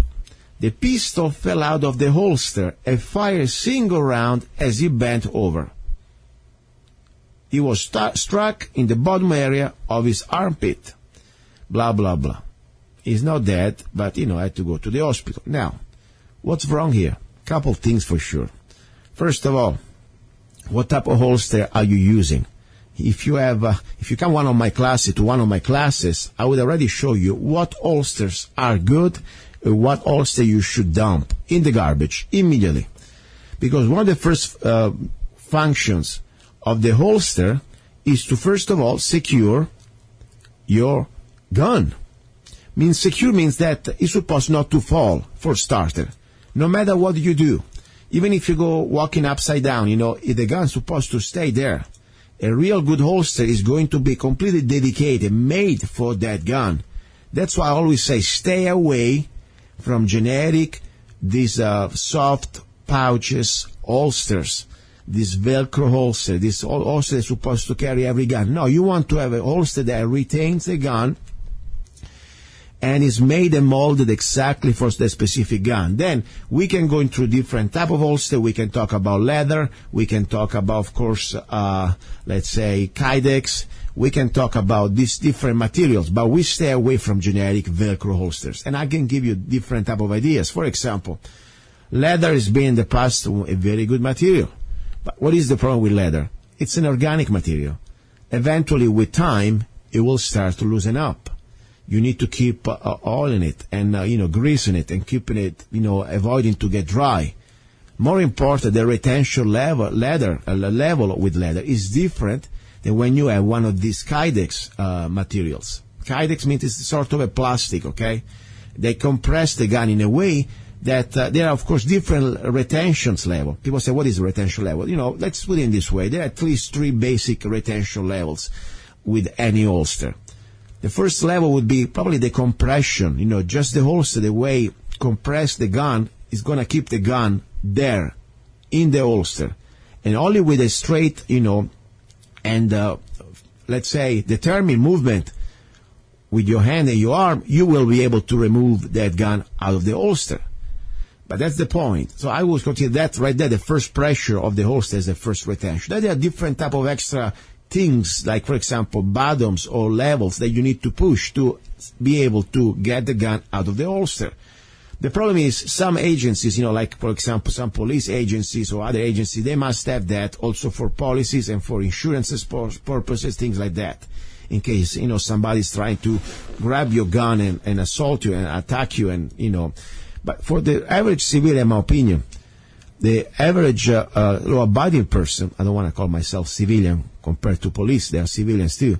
But my point is, every law-abiding person, when you carry the gun concealed, you're supposed to have, even just with a retention of compression level, that should be probably more than enough if the holster is done correctly.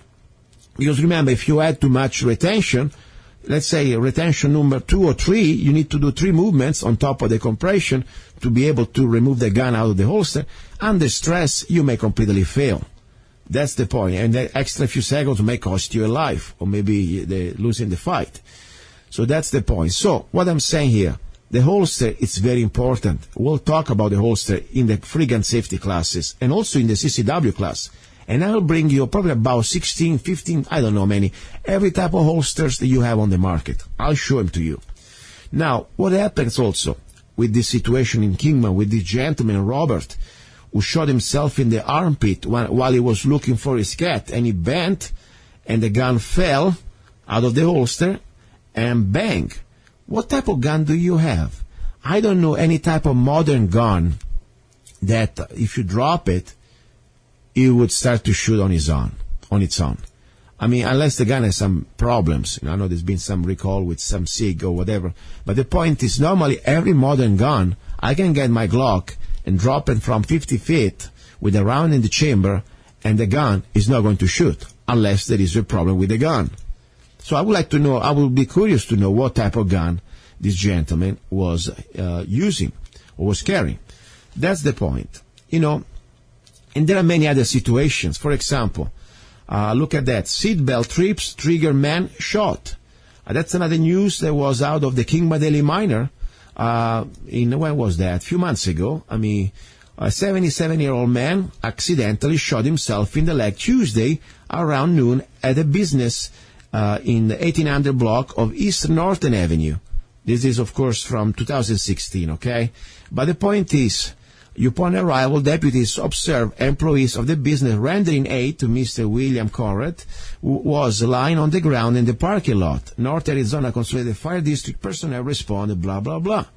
Following the investigation, it was determined that Mr. Holdak was exiting his vehicle. His holstered gun on his hip fired 1 round. The gun does not fire anything on its own. Same story. Probably it was not holstered correctly. Probably the holster was not the right holster. Another important thing about the holster is not just to retain the gun into the holster, but the most important thing probably is to be sure that protects not just the slide of the gun, because you don't want to have scratch it, but more important, the trigger. That's the most important thing, you know. If you have a gun that the holster does not protect completely the trigger, you better return that holster, or you better just keep it on the wall as something that you show to your friends and family. Do not buy. That's very important. And I had the problem myself. I bought one time a holster on Amazon, I guess, and it looked like a decent holster from the advertisement, and the price was decent. So let me try it out. Then I got it in the mail, and I said, wait a second, there is probably 1/4 of an inch that I can see the trigger. That's terrible. So what I did, I said, no, I returned it. Honestly, I tried to return it. They even answered to me. So finally, PayPal or whatever it was, the credit card gave me the right, and I was able to keep it. Not because I wanted to keep it, I'm not going to use it, but I use it in my classes to show exactly what not to buy. That's the bottom line. So, and there are many other situations like this, unfortunately, that I can read you news. And why I want to do this? I want to do this to bring down gun owners? No, absolutely. Because I know most of the gun owners are responsible and educated, and they know what they're doing. But there is always somebody that, unfortunately, out there, maybe just because doesn't have information. That's why I offer free gun safety classes. You go to freegunsafety.com, and send me an email, and I want to organize a class for you. I'll be happy. Seriously. So that's my point. We need to do this. The first duty as a responsible gun owners, at least, is to be safe for ourselves and our fellow Americans. Or anybody out there. I don't care where you're from. If you're around me, if you're around a gun owner, you should feel safe. Okay? That's the point. That's another news. I'm tired to read it. Accidental gun discharge injures man's hand. This is Golden Valley. Was an article from August 27, 2014. Remember, there are more probably accidents on the street, on the roads every day than, of course, as the gun owners. But the point is, one is too much. And, they try to demonize us. They try to use it against us. How many times we can say, oh my gosh, look at the guy, he drives like an idiot. Or look what type of accident he created, or she caused. The point is, I really believe it's our duty as the gun owners, responsible gun owners, to learn as much as we can. And when people say, oh, I cannot afford it, but maybe you need to find a way to afford it. But guess what? There is no more excuse. Zanna Enterprises will offer you a free gun safety class. Okay? We offer you that. How can you beat that? Seriously, what can I do more than that? I give you also a free cup of coffee when you come to our classes. Zanna Coffee is going to be there, and you can enjoy it. And I hope really after you buy a bag or two, okay? That's another story. But that's the way we give it to you, free classes. So anyway, look at this story. Just then we move on to a new topic. According to the Maury County Sheriff, the man thought he had cleared his gun, but he hadn't. And when he pulled the trigger, he fired a round into his hand while at his home in Golden Valley. This is so bad. We have so many violations. I mean, if this guy came to my class, or any other classes, I want to believe, other instructors, because we go back to the foundation, to the basic. The first safety rule, I say, every gun is always loaded. Treat every gun as always loaded, even when I know it's unloaded. Yes, people say, but I just check it. Doesn't matter, it's still a gun. And we treat it as it's loaded. Number one, how does it sound that? When you have the type of respect for the gun, you know already that you're never going to play with the gun. But I check the gun. We can play around. No, you don't play with the gun. I don't even play with a plastic gun. I don't even play with a toy gun. If I have a child around and I show him, I see that he plays with a gun, with a toy gun, I tell him, never point the gun unless you're ready to shoot. And when you're ready to shoot, you better have a reason. But it's a little boy, a baby, doesn't matter. Maybe you shouldn't have a gun. Otherwise, you start to talk to him, communicating. You should only to the wolf. You should only to the, to the bad person, to the bad wolf. Whatever you want to tell him, but you don't never point a gun at mom or dad or anybody else. And the finger off the trigger. It's kind of extreme, maybe, but you start to educate this concept immediately when you can, when they can understand. Otherwise, don't give them a gun. It's not a toy. Treat them like a tool. They must understand that even a gun, it's a plastic gun. You show them that a little plastic, arrow or whatever gets out can hurt. So every gun must be treated like as it's loaded. Number one. Number two, never or always, let's put it this way, always point the muzzle in a safe direction. Always point that muzzle in a safe direction. Or you want to put it the other way, never point the gun at anything you want to destroy. Doesn't matter, the concept is the same. You must have muzzle awareness. Because that person that, we read in the article, shoot himself in the hand. First of all, he thought the gun was unloaded. He broke the first rule. And number two, he broke the second rule, that he pointed the gun in unsafe direction. He pointed at his hand. If I really want to, let's say, let's do this dry practice, but of course you didn't even check the chamber. But regardless, you never pointed at your hand. You never point even at your cat. You don't even point at the television. You point in a place that you know if there is a negligence discharge, because that's what it was. It was an accidental discharge.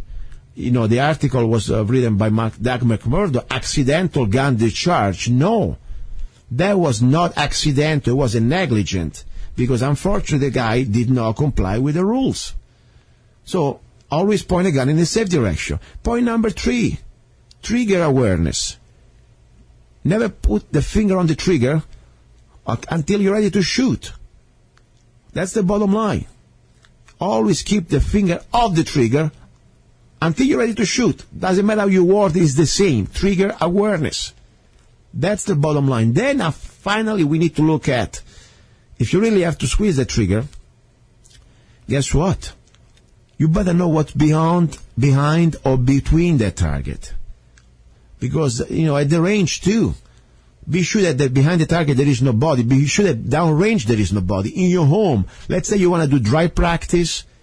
What if you do, like in this situation, some sort of, negligent discharge? If you live in an apartment, what if that bullet, that, slug, even just a 9mm slug, it will go through several drywalls. If you live in an apartment, it could be very dangerous. Okay, so what if, bang, you do this negligent discharge? Who's going to hit next door? Always be sure who's behind the target, okay? So that's the bottom line. This is the information and much more I would love to give you if you come to any of my classes. It would be an Arizona concealed carry permit class, or could be one of the free gun safety classes. Now, let's not forget, we also have handgun training classes. They are classes that they are like very intense, about 10 hours, one day, affordable, practical, something really that we want to give to, let's say, for the average law-abiding American out there that really wants to start to practice with the idea of self-defense, not to target shooting. And what we offer, because I say we, because I collaborate with Patrick from, of course, Against All Enemies, it is not just the 10-hour class that I think it's an incredible curriculum and also a very incredible value for the money, $149 for a full day of education with the limited seats. But also I'm creating an online video for each chapter of each topic that we teach at the classes. You will have an exclusive password that you can watch the same topic that I'll teach you at the class over and over for free. So you can keep training at home with some sort of a guidance. That's what I'm trying to do.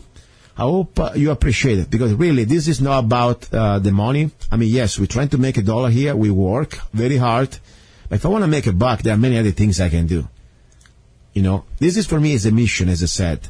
I want to have every law-abiding American or citizen, because you can even be, let's say, a legal immigrant. You're still not an American, but you have a green card that you can carry a gun. You're welcome. Just follow the state and federal laws.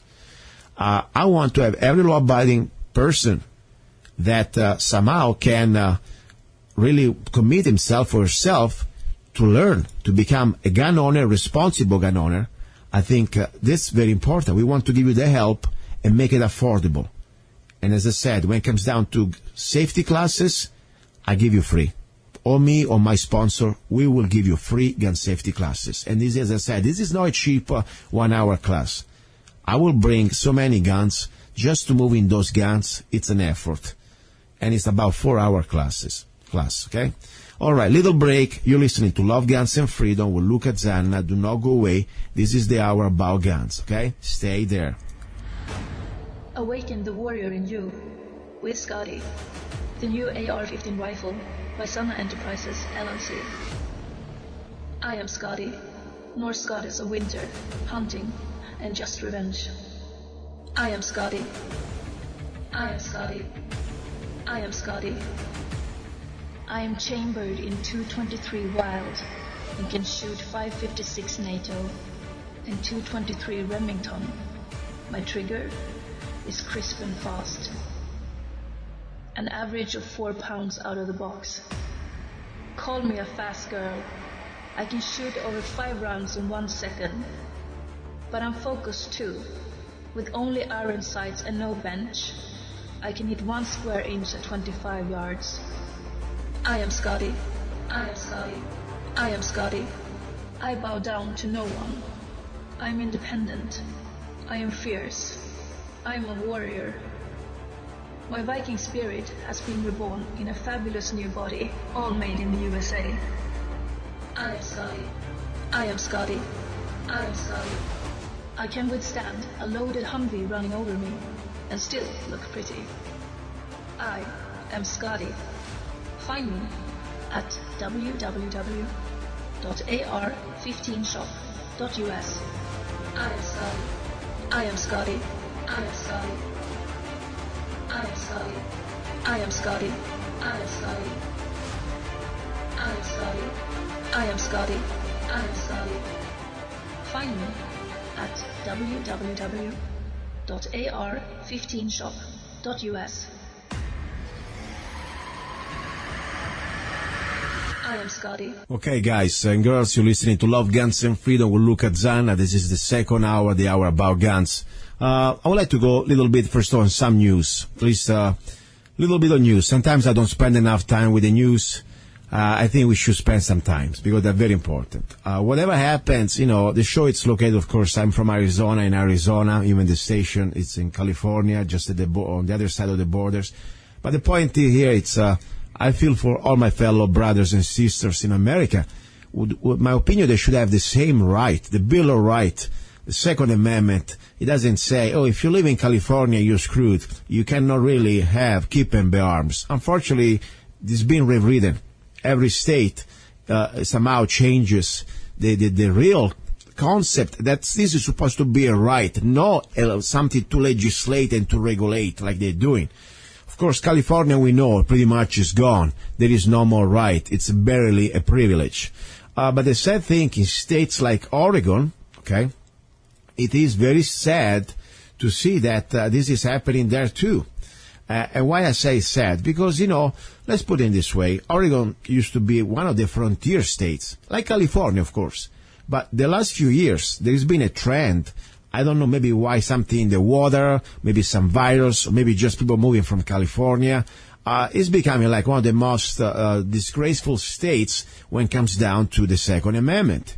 So much that just a few days ago, there was a new bill, a new law, okay? Oregon governor signs something that is scary to think, a gun confiscation law that was published August the 17th, 2017, okay? And let me tell you exactly how this works. Because the first things, people say, oh, this is good, we need to try to avoid that people that have some sort of dangerous people can have guns. I'm all for that. I mean, I don't want crazy people with guns either. But the point is, who decides who is crazy? And more important, is there a due process? That's the problem. You must have a due process. That's something we must always have. Otherwise, arbitrarily, you may have a government or some individuals can decide who can have or cannot have their right. So that's the point. So let's see a little bit about this, because this is unfortunately something we need to monitor. I don't care where you live. Even if you think, oh, I live in Arizona, I don't need that stuff. Guess what? Doesn't matter, because our rights are under attack no matter where we go. Let me see if I can play a little bit this little segment here. Oregon governor signed gun confiscation law. Let's see if there is any type of audio here. Should be good. Okay, here we go. Let me read it for you. Okay, this is the little dramatic music. The text says, Oregon Governor Brown signed a gun confiscation bill into law on Wednesday, permitting Oregon judges to order guns to be seized without any type, let me tell you exactly, I'll say again, to any type of advance notice to the gun owner. That's pretty sad. You're supposed to be informed of your crime or alleged crime, okay? So that's number one. The law is based on the Oregon SB 719 and was passed by the Oregon Democrats despite widespread opposition by Republican lawmakers. Okay. Once in a while, Republicans doing something right. What happens here? Let's analyze exactly why this is a bad law. Okay. Under the law, any person may file a petition with the court for an extreme risk protection order against anyone they happen to be related to or living with. Let's say, for example, your sister-in-law, she's a liberal, or she's a liberal, she's an idiot. I don't, these people, they call themselves liberals, I call them fascists. I think I'm a real liberal when I believe in liberty. Okay? These people, they want to control every aspect of your life, but that's another story. Let's say you have an example, somebody in your family that really hates the guts out of you, and she hates the fact that you have guns. All they have to do, they need to go in front of a judge, file a petition as extreme risk protection order. They are related to you somehow, family, relative, whatever, doesn't matter, okay? And then at that point, what happens? Let me tell you what happens. This is scary. You have a judge, okay, there is a hearing that will be held with 1 day of the petition being filed, immediately, without notifying the party whose guns will be seized about the hearing. So, this is very important because it goes against our foundation, use all of our Bill of Rights. I mean, I'm not genius here, and, I'm still learning English, but bottom line is, I'm pretty much sure, everybody should know, you're supposed to be facing your accusers. That's part of our due process. So somebody without even knowing who they are, they can tell a lie. They have this hearing without you, without me, whoever is going to be there. And then you have a sympathetic judge that in Oregon is pretty easy to find. One of these judges who hates guns. The petition does not need to provide any actual evidence, such as mental health evaluation. That's very important. All they have to say, their opinion. And these are sufficient. The opinion is sufficient to have a judge, in this case, get your guns. That's it. The subject of the order has no right to contest the order before their guns are seized. Think about it. You are guilty before even you've been proven to be guilty. I mean, that's so wrong on so many levels. Now, this is done. This is not a conspiracy. The only option now is to appeal the order after the guns have been confiscated. So you need to spend a bunch of money to show that you're innocent, to show that these people have an agenda, to show that you are not a danger, and pretty much you are without guns. Think about how much evil they can do. The due process clause of the 14th Amendment states that before the government may deprive someone of the property, they must provide them with a hearing. Okay? Let me read more. This is important stuff. Okay? By the way, I got this information from a great website, Second Amendment News. Under this law, however, a person will only be provided with a hearing after being deprived of their property. And also is a violation of the due process clause of the 14th Amendment of the U.S. Bill of Rights. Okay, there is much more in my opinion.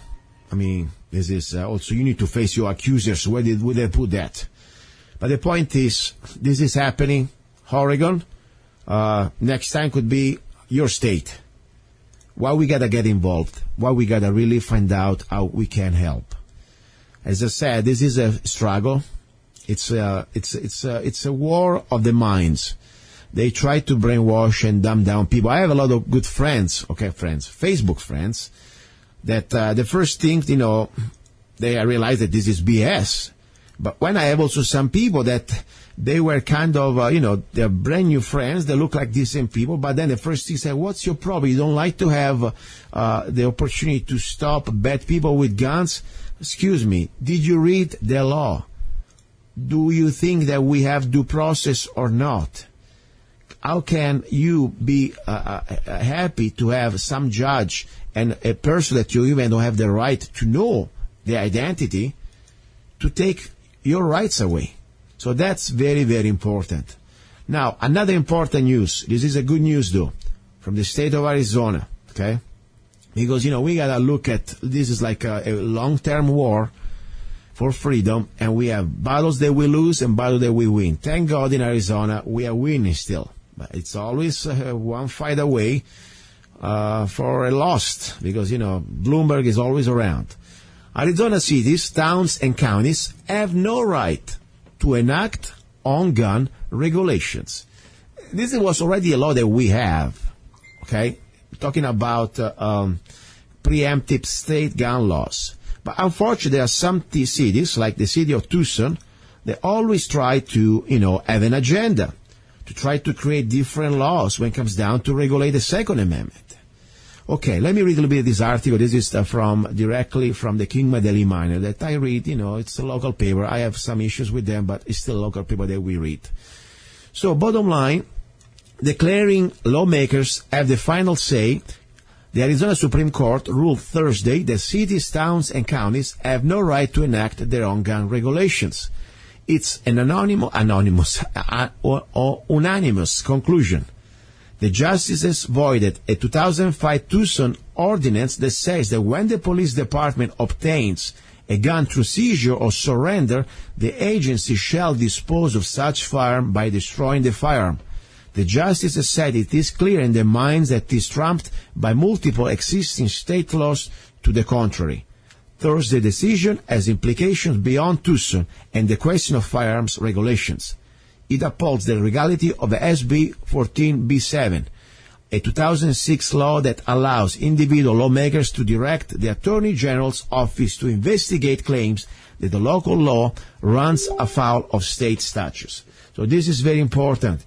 It is really a win for Arizona and for freedom. Okay? Why it's so important? Because otherwise we have every local city start to rewrite the gun laws, and they can start to completely destroy our Second Amendment. So now, this is really good. I'm very excited. I'm very pleased. As I said, Arizona may be not the perfect state, because there is no perfect state. We are living still on planet Earth, okay?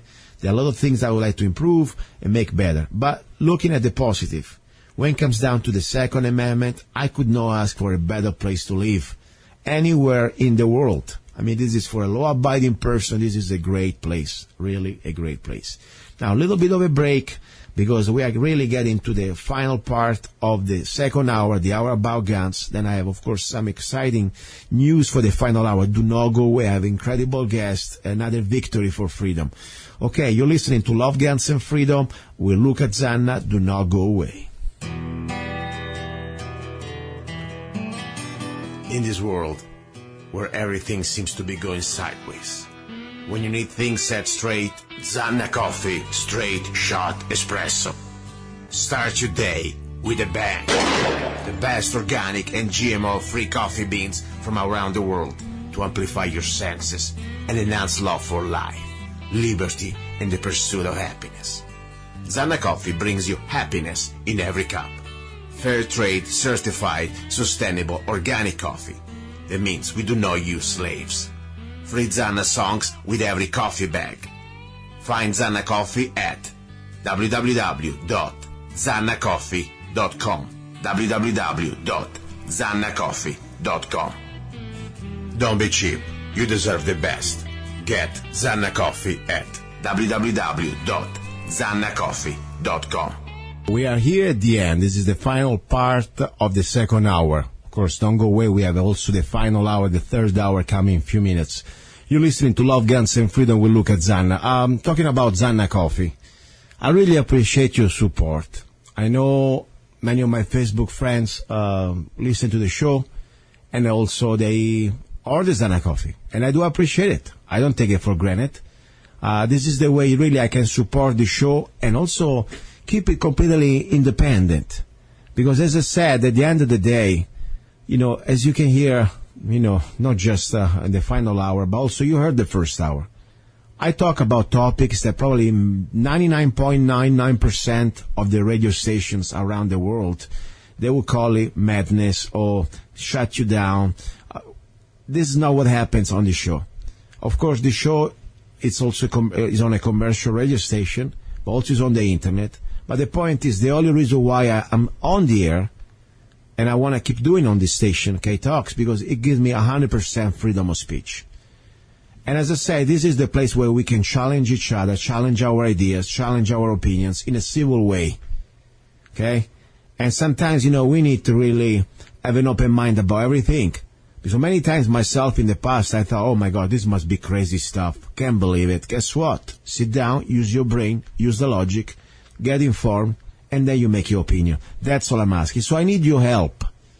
That's the way we can keep this show free. There are many ways. You can go to www.zanna.us. You can find there, of course, my music. About probably I got more than 100 songs you can individually download on Amazon.com, iTunes. Just put my name, Gianluca-Zanna, or even go straight to Zanna.us and you can find my songs. There is also, of course, Zanna Coffee. I mean, if you drink already coffee during the day, normally people do, guess what? Try my coffee. It's organic, it's delicious. There are 3 different blends. Another one is coming next week. It's going to be the Scadi blend. Is that Scadi the rifle that you're putting together? Yes, but also it's going to be a coffee. It's a very great taste. It's a great blend. All organic. So that's the bottom line. All you have to do is enjoy things that I offer, and you keep the show free, and more important, you keep freedom of speech free. As I said, if you have anything you want to say about any topic that normally I talk on the show, you're more than welcome. You will also listen at the end of the show. I have a guest, a lady. She's a listener from Germany. She'll be here. I don't know exactly what she has to say, but she's welcome. That's the bottom line. Now, final thing I want to talk about this topic. This show is about also training, okay? I told you about safety, of course, but also I want to give you an opportunity. If you are in a church, if you listen to the show, if you are in a church, any type of church who promotes respecting each other and tolerance. So I don't want to go into religions, but the point is I don't want any church that would somehow is not tolerant to others and uses violence towards others. Let's be very sure. Church, temples, whatever. If you're in a church or religious group who respect others and brings a message of peace and love, real peace, okay? I want to be straightforward here. I want to invite you to organize, if you live in the state of Arizona, an Arizona concealed carry permit class. Contact me. I will come to your church and I will give you a super deal that it's unbeatable. I will drive all the way wherever you're in Arizona. I already had classes and I really enjoy doing with churches. So that's what I want to say. People say, wow, we don't need guns in churches. That's fine. That's your right. But don't speak for everybody else. I don't go to churches. I want to be very honest. I don't believe in organized religion. I may be sympathetic to some churches, but I don't go and listen to any man. That's the bottom line. I have my direct connection with my God. That's it. But that's me. you're more than welcome to go to any church. And you like to listen to your pastor. That's great. That's why we're in America. It's supposed to be freedom, right?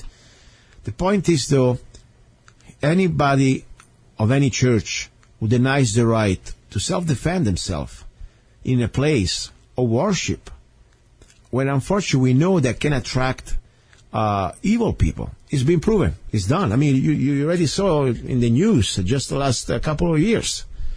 In churches, when guns are prohibited, that's exactly where you have bad people try to commit evil deeds. So my point is, what better way to right now organize, prepare, train your church, your fellows, your fellows worshippers together to train with a firearm, to have a plan, to be all individually trained. Everyone who has carry a gun must understand not only how the gun works, but also the consequences of carrying a gun and shooting a gun in a place where there is more than one person. So you must be sure that you do not become a liability, that you know the basics, how to hit a target, and also be sure what is between or behind the target. And more important, awareness. So I offer with Zanna Firearms Training several classes, starting from the Arizona Concealed Carry Permit class, just for churches. It's a class organized specifically for church members. Incredible deals, but also we give you extra training, completely customized for your church. I will come also to your church, analyze the church to try to see the different potential risk entry, and try to have a basic preparation plan, a basic preparedness plan. Because if you have a few elements in your church who really want to be volunteering, carrying the gun to defend the rest of the flocks, that's a great opportunity. But we can plan it, we can do it in a way that can be customized for your church. And I give you this as free of charge. If you become my student, in one of the handgun classes, or just, let's say we do these classes specialized for churches, events like that, I'll be happy to do it. And I have Patrick with me. Patrick is also a former Marine. He spent 9 years with the Marine Corps. So we're going to try to put all our human resources and knowledge together to give you the best opportunity to be really free and exercise your rights. That's what I believe. Freedom.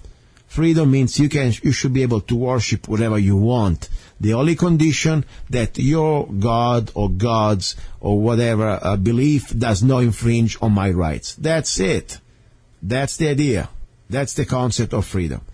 All right. So if you want to contact me about these churches, special training and CCW classes for churches, please, I'll give you directly the website, A as Alpha, Z as Zebra, ccw.us, www.azccw.us, or go straight to lovegunsfreedom.com, where you can find my email. Okay, that's the bottom line. My name is gianluca-zanna.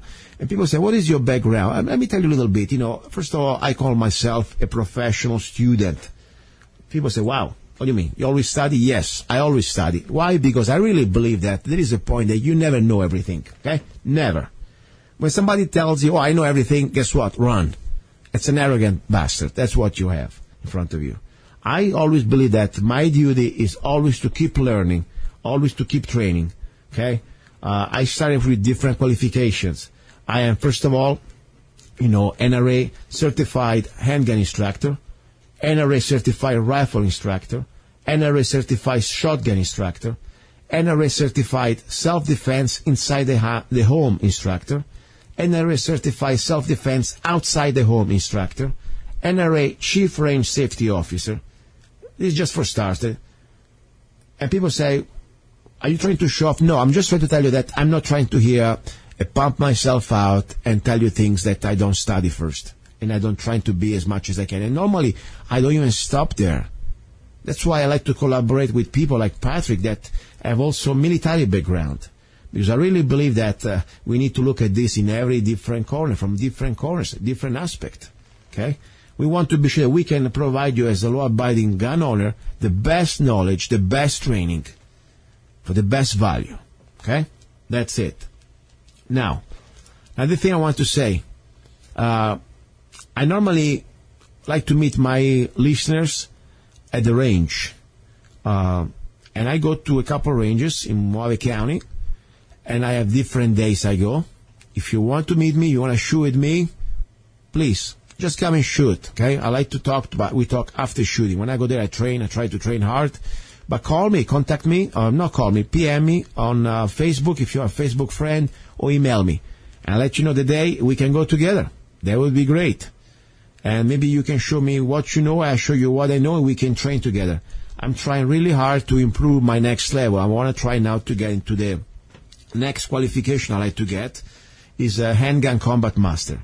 I know it's a long shot, but I'm training for that. So if you're motivated to train hard, I'll be happy to meet you, and maybe we can train together. Now, I want to let you go with a little song before we go. I am ready for our number 3. Do not go away. I have an incredible guest. A great victory for freedom. The fight is not over, but please, stay tuned. You're listening to Love, Guns, and Freedom with Luca-Zanna.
Have you ever met someone on an online dating site and thought, wow, this guy is perfect for me, or she is simply amazing, only to find out they were hiding a deep, dark secret? They plan to vote for Hillary. FreedomLovers.us was created for singles who want to exchange ideas and a love for freedom. People who are looking for solutions to create and defend freedom in the real world, and at the same time, getting that once-in-a-lifetime chance to find their true soulmate. Whether you are interested in meeting your soulmate, making new friends, networking, or hanging out with that like-minded liberty lover, visit FreedomLovers.us. It's the first free dating site and community. So patriots, don't waste your time with other dating sites. FreedomLovers.us is the place where like-minded singles really live. Here we go, guys and girls. You're listening to Love, Guns, and Freedom with Luca-Zanna on K-Talks 1340 AM and also, of course, on 104.1 FM. I must tell you, I'm very happy. I'm excited. I am shocked. And sometimes, you know, we are human beings and we lose hope a little bit. I never lose faith, but I lose a little bit of hope, especially when you realize what we are facing as Americans, but also just as humanity. They really try to, I tell you, this is not like a big statement that I try to be dramatic. It's true. They are destroying our rights. And when I say they, I already told you what they are. This is a global plan. This is not just a United States problem, American problem. It's all over the world. They're using governments to completely bring us in bondage. The difference here in America is that we have a foundation that no other government ever had. No other, country ever had. The Constitution, the Bill of Rights, is something they want us to make forget. I mean, the globalists hate that. The fact that we have these documents that they remind government they're supposed to be constrained, the limited powers of the government. And also the fact that we as individuals, as human beings, we have rights that no government can take away from us. And there are no privileges like most of other countries around the world. So this is something really that when I say they, now you understand what I'm talking. The globalists, The globalists that they're trying to create this new world order, this global government. They try completely to destroy our individual rights. Now, let's go back more to specific. This is the hour about love. People say, what has to do, Luca, with all this love? I tell you, we had on my show, since the beginning of this very sad and challenging journey, several people, several family members of what I call political prisoners. Specifically one, Andrea Parker, who is the wife of Eric J. Parker, that, the media, they painted him like this sniper from the Bundys ranch. There was a photo that went really around the world of him, taking a cover behind the side of the highway and with his rifle. And, of course, we already talked about that, what really happened, what was going on there. The federal agents trading, Americans, unarmed Americans, just because they were exercising the First Amendment. And other people like Eric, honestly, for what I saw from that moment, because I was there. I was among the people with my video camera doing a reportage about this. I think that was shocking. It was shocking to see people in uniform pointing loaded guns at American people who were peacefully exercising the First Amendment. So the point, I don't want to go into the details of this. The bottom line is this. This man is being tried on court, in federal court, twice. And two times, the jury could not even come to a verdict. The second time happened just a few days ago. And I tell you, I want to get into details now with his wife, Andrea. I had her on my show many times during the last almost 1.5 years. And I know Eric now is at home, but he cannot talk because technically, I am potentially one of the witnesses. So we need to comply with the jury, with the court order, whatever they say. I cannot communicate with him. And that's fine. Of course, I would never do anything to compromise the case. But let me bring Andrea in so she can give us more details about this very, let's say, at the same time, almost a shocking and grateful event that happened. They've been found not guilty, him and many others, all the others. At the same time, there is also a dark side that really, it makes me feel like I'm living like in North Korea. I don't know if you ever heard about double jeopardy. It's something that in our Bill of Rights we're supposed to learn. Bottom line, you cannot be tried for the same crime twice. Guess what? Probably now we have triple jeopardy here in this case. But we will go into details right now with Andrea. Andrea, now she's back in Idaho with her husband, Eric Parker. And let me bring her in. Andrea, are you there?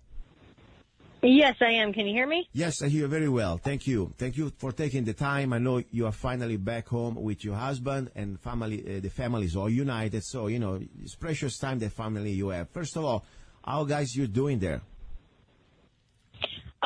We're, doing well. It's been kind of fast moving for us. We're kind of still wrapping our head around even what happened. With everything we've seen in the court system, I never thought after this verdict reading that they would let him out now and let him fight from the other side when he's already been held for 18 months fighting these trials. So I'm pretty shocked, and we're just kind of getting back to the regular here. Yeah, this is so amazing. The one thing I want to remind everybody out there, regardless if you believe that, in this cause or not, of Eric Park is right or wrong, or the Bundys, the cattle, regardless. Let's go back to the basic foundation of a fair trial. First of all, everybody deserves a speedy trial. Doesn't seem too speedy to me. 18 months in the cage, your life is pretty much being, let's say, not destroyed, but pretty knocked down, okay? Family time and business and everything else. But also the fact that there is your husband, as I said many times, has no any type of previous criminal record, and nobody got hurt.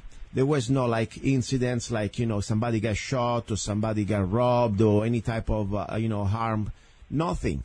And at the same time, no bail was allowed. So he was treated really like a political prisoner, in my opinion. What do you think?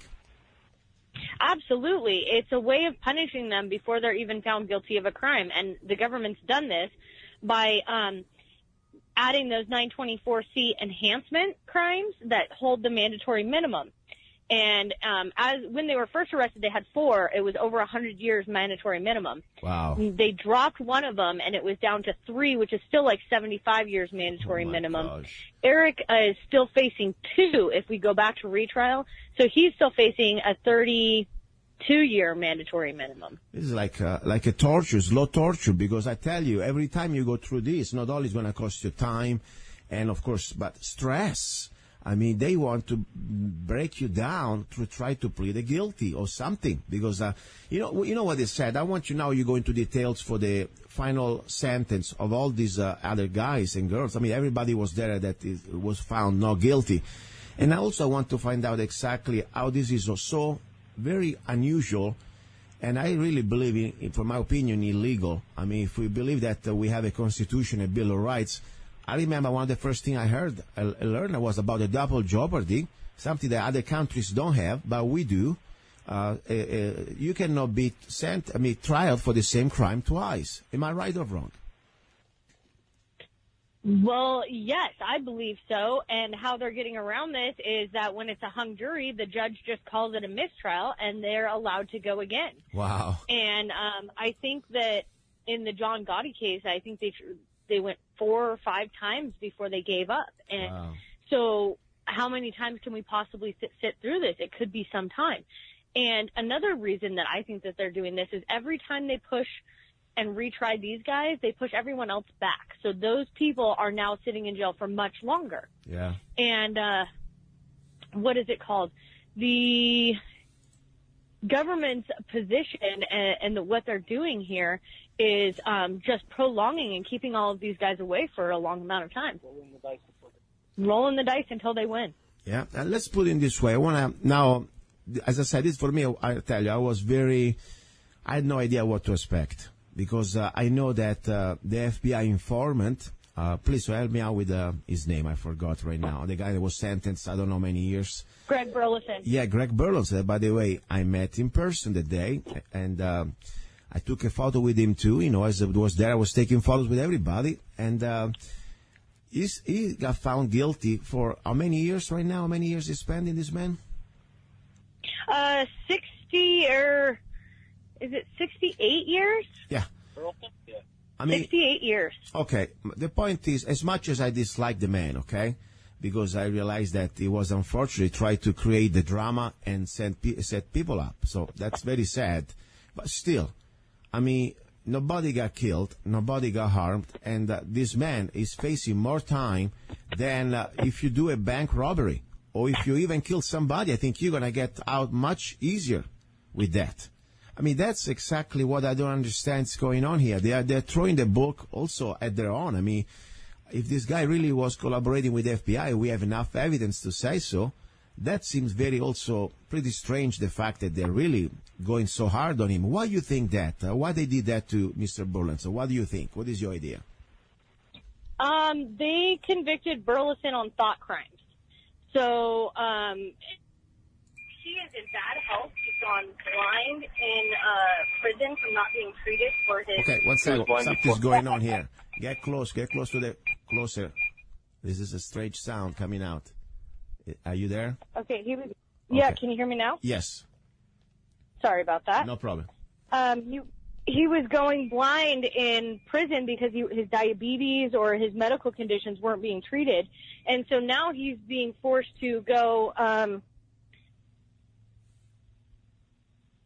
to a medical prison. And even a 20-year sentence would be a life sentence for him. Yeah. And they're convicting him on thought crimes based on what he said, not his actions. Wow. And that shouldn't be legal. It shouldn't. But my point is, if this guy was collaborating with the federal government, I'm curious why after somehow they completely turned against him. I know that he said something that it wasn't absolutely the right thing to say, and I would never say that in my life. But still, he didn't kill anybody. I mean, from there, I think it's more than a harsh punishment for what he's done. I mean, this is way beyond what he deserves, in my opinion. I mean, the jury, too, I think, strange that they went along with that. Maybe they didn't like him, the fact that he was an informant. I mean, why do you think they went so harsh on him? Well, they definitely didn't like what he said. His Longbow interview, when he was talking about burning Metro's homes to the ground with their wives and children inside, you know, that it really, they didn't like how he was talking, and they didn't like the FBI informant thing. I think that was a big thing, especially with the FBI's case, consistently saying, oh, there was informants in the Bundy family of January that year. There was unmarked police officers in the crowd, in the wash. I think that all played a part. But for me, I definitely believe that some of his words that he said in Longbow and his post on Facebook, it was intentions. He said he went to the Bundy Ranch with the intention to kill as many federal officers as he could. Wow. But his sentence really has to do with the 924Cs. Yeah. He was convicted of 3 of them. Mm-hmm. That is a 57-year mandatory minimum, and that is how his sentence got as long as it did. Wow. They shouldn't be able to put 3 924Cs on the same crime, because technically all of these charges stem from the exact same crime, and you're not supposed to be able to stack mandatory minimums, 924Cs on the same crime, but they've gotten away with doing it here, and that caused him to have a 57-year mandatory minimum. Yeah. Now, they're doing the same thing to Eric, who's still facing 2 of those and facing a 32-year mandatory minimum. Wow. Wow. This is exactly the point. You know, when we got this mandatory minimum, they're kind of scary because the punishment is supposed to be according to the crime. And sometimes, you know, there are these laws, the laws, the way they are written, if they need to go by their mandatory minimum, it really doesn't match in proportion the crime. I mean, as much as I dislike Burleson, and of course I completely despise what is said, I still believe that 60 years or whatever, just because of your words, when nobody got harmed. I mean, there are a lot of crazy people out there. Don't get me wrong. Nobody should advocate for violence. I don't believe in threatening anybody, but still, the punishment is supposed to be proportional to the crime. That's all I'm trying to say here. Anyway, let's talk about Eric, because at this point, as I said, I was very worried. I was worried for him. I was worried for Scott and for everybody else. Exactly. Can we give us the details? Who are the people that somehow got free? I mean, they are not guilty. Give us a little bit the general panoramic view what happened the final day of the sentence. Okay. So we went in. The lawyers did not give their closing statements, their closing arguments. Eric Parker was ripped off the stand during this trial. Yeah. So we were all expecting at least a hung jury because of him being pulled off the stand. I don't think anyone was expecting what happened. So Stephen Stewart and Ricky Loveland. Stephen Stewart's from Idaho, our same town. He was actually the best man at our wedding. And Ricky Loveland was from Montana, lived in Oklahoma now. They were both found not guilty on all charges. They were acquitted, and they are free to go back in their hometowns, free men, with all of their rights intact, which is fantastic. That's the best thing we could have asked for. That's beautiful.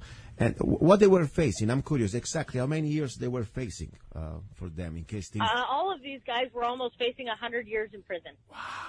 This is amazing. Greg Burleson was convicted of everything except for the 2 conspiracy charges at the beginning, and he got 76 years, something like that. And so if you would have added those 2 extra charges, they're all facing around 100 years. Wow. You know, the unbelievable thing, meanwhile, you know, even these other 2 guys that you just mentioned, that they're completely free, how many months they spent in jail? They all spent 18 months in jail. Okay, that's... away from their families, away from everything they knew. And that's how the federal government gets their 97% conviction rate. Is they make it so hard on the families, they make it so hard on these guys that they have no other choice than to take a plea deal. Yeah. You know, this is sad. Meanwhile, your life is pretty much, let's say, I don't say destroyed, because still you're alive. You will make it back. You will, you know, do it. But it is so harsh. I cannot even imagine, you know, you have a working man like your husband or any of these guys that they work for a living, okay?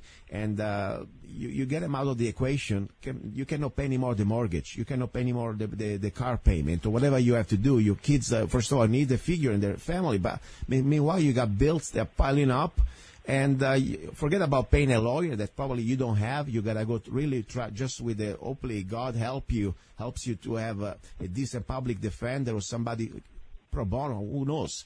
But meanwhile, more important, 18 months, you're gonna have a really hard time just to survive.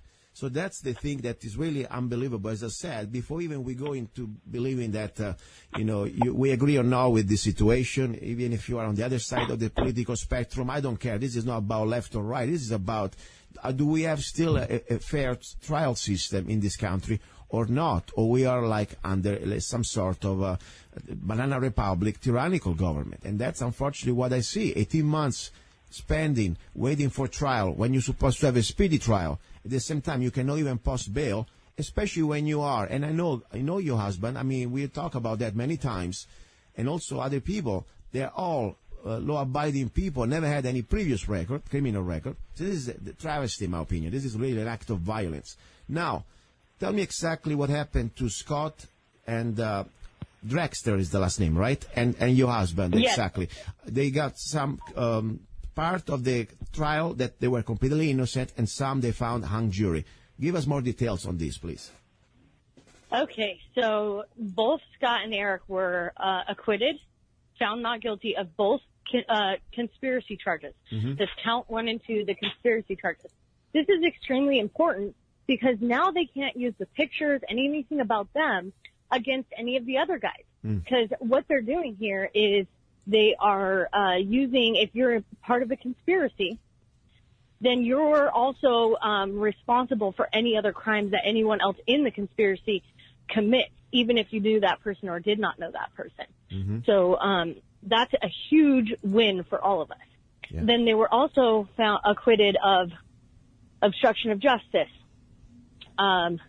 extortion, and the 924C that goes with the extortion charge, interstate travel in aid of extortion. Wow. So we had many of the charges completely drop off.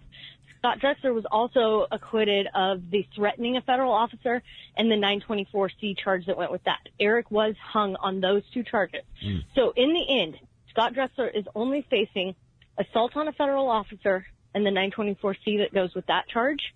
And Eric is being retried on assault of a federal officer, the 924C that goes with that charge, and threatening a federal officer, and the 924C that goes with that charge. So all other charges that they were facing, they were acquitted on. And that is a huge win for us. Well, as I said, for me, that was a miracle. And normally I don't bring my beliefs into the show, it's personal, but I really did. I for a moment, I said, after especially what I saw, what happened to, Greg Burleson, I say, oh, this is going to be bad, especially when they already give you, remember, they learn, they are fast-track learners. Meanwhile, they did the first trial, they didn't like the result, and they got the second one. And you see, when I saw also that the judge, correct me if I'm wrong, but he did not even give a chance to Eric Parker, your husband, the opportunity to completely articulate his point of views to defend himself. Is it right or true? They told him to shut up at the end of the trial. Am I right? Yes. They took him off the stand, and he was not allowed to testify in his own behalf, which I still don't believe that that's even legal, and I believe that that's one of the reasons that they were acquitted on so many charges. Yeah, this is, for me, it's shocking. As I said, I love this country. I really think this is the best place in the world, at least it used to be. But right now, the way we are, we need to be really facing the reality. This is no more the country of our founding fathers. This is no more the America with the N with the C. We are now America with a K.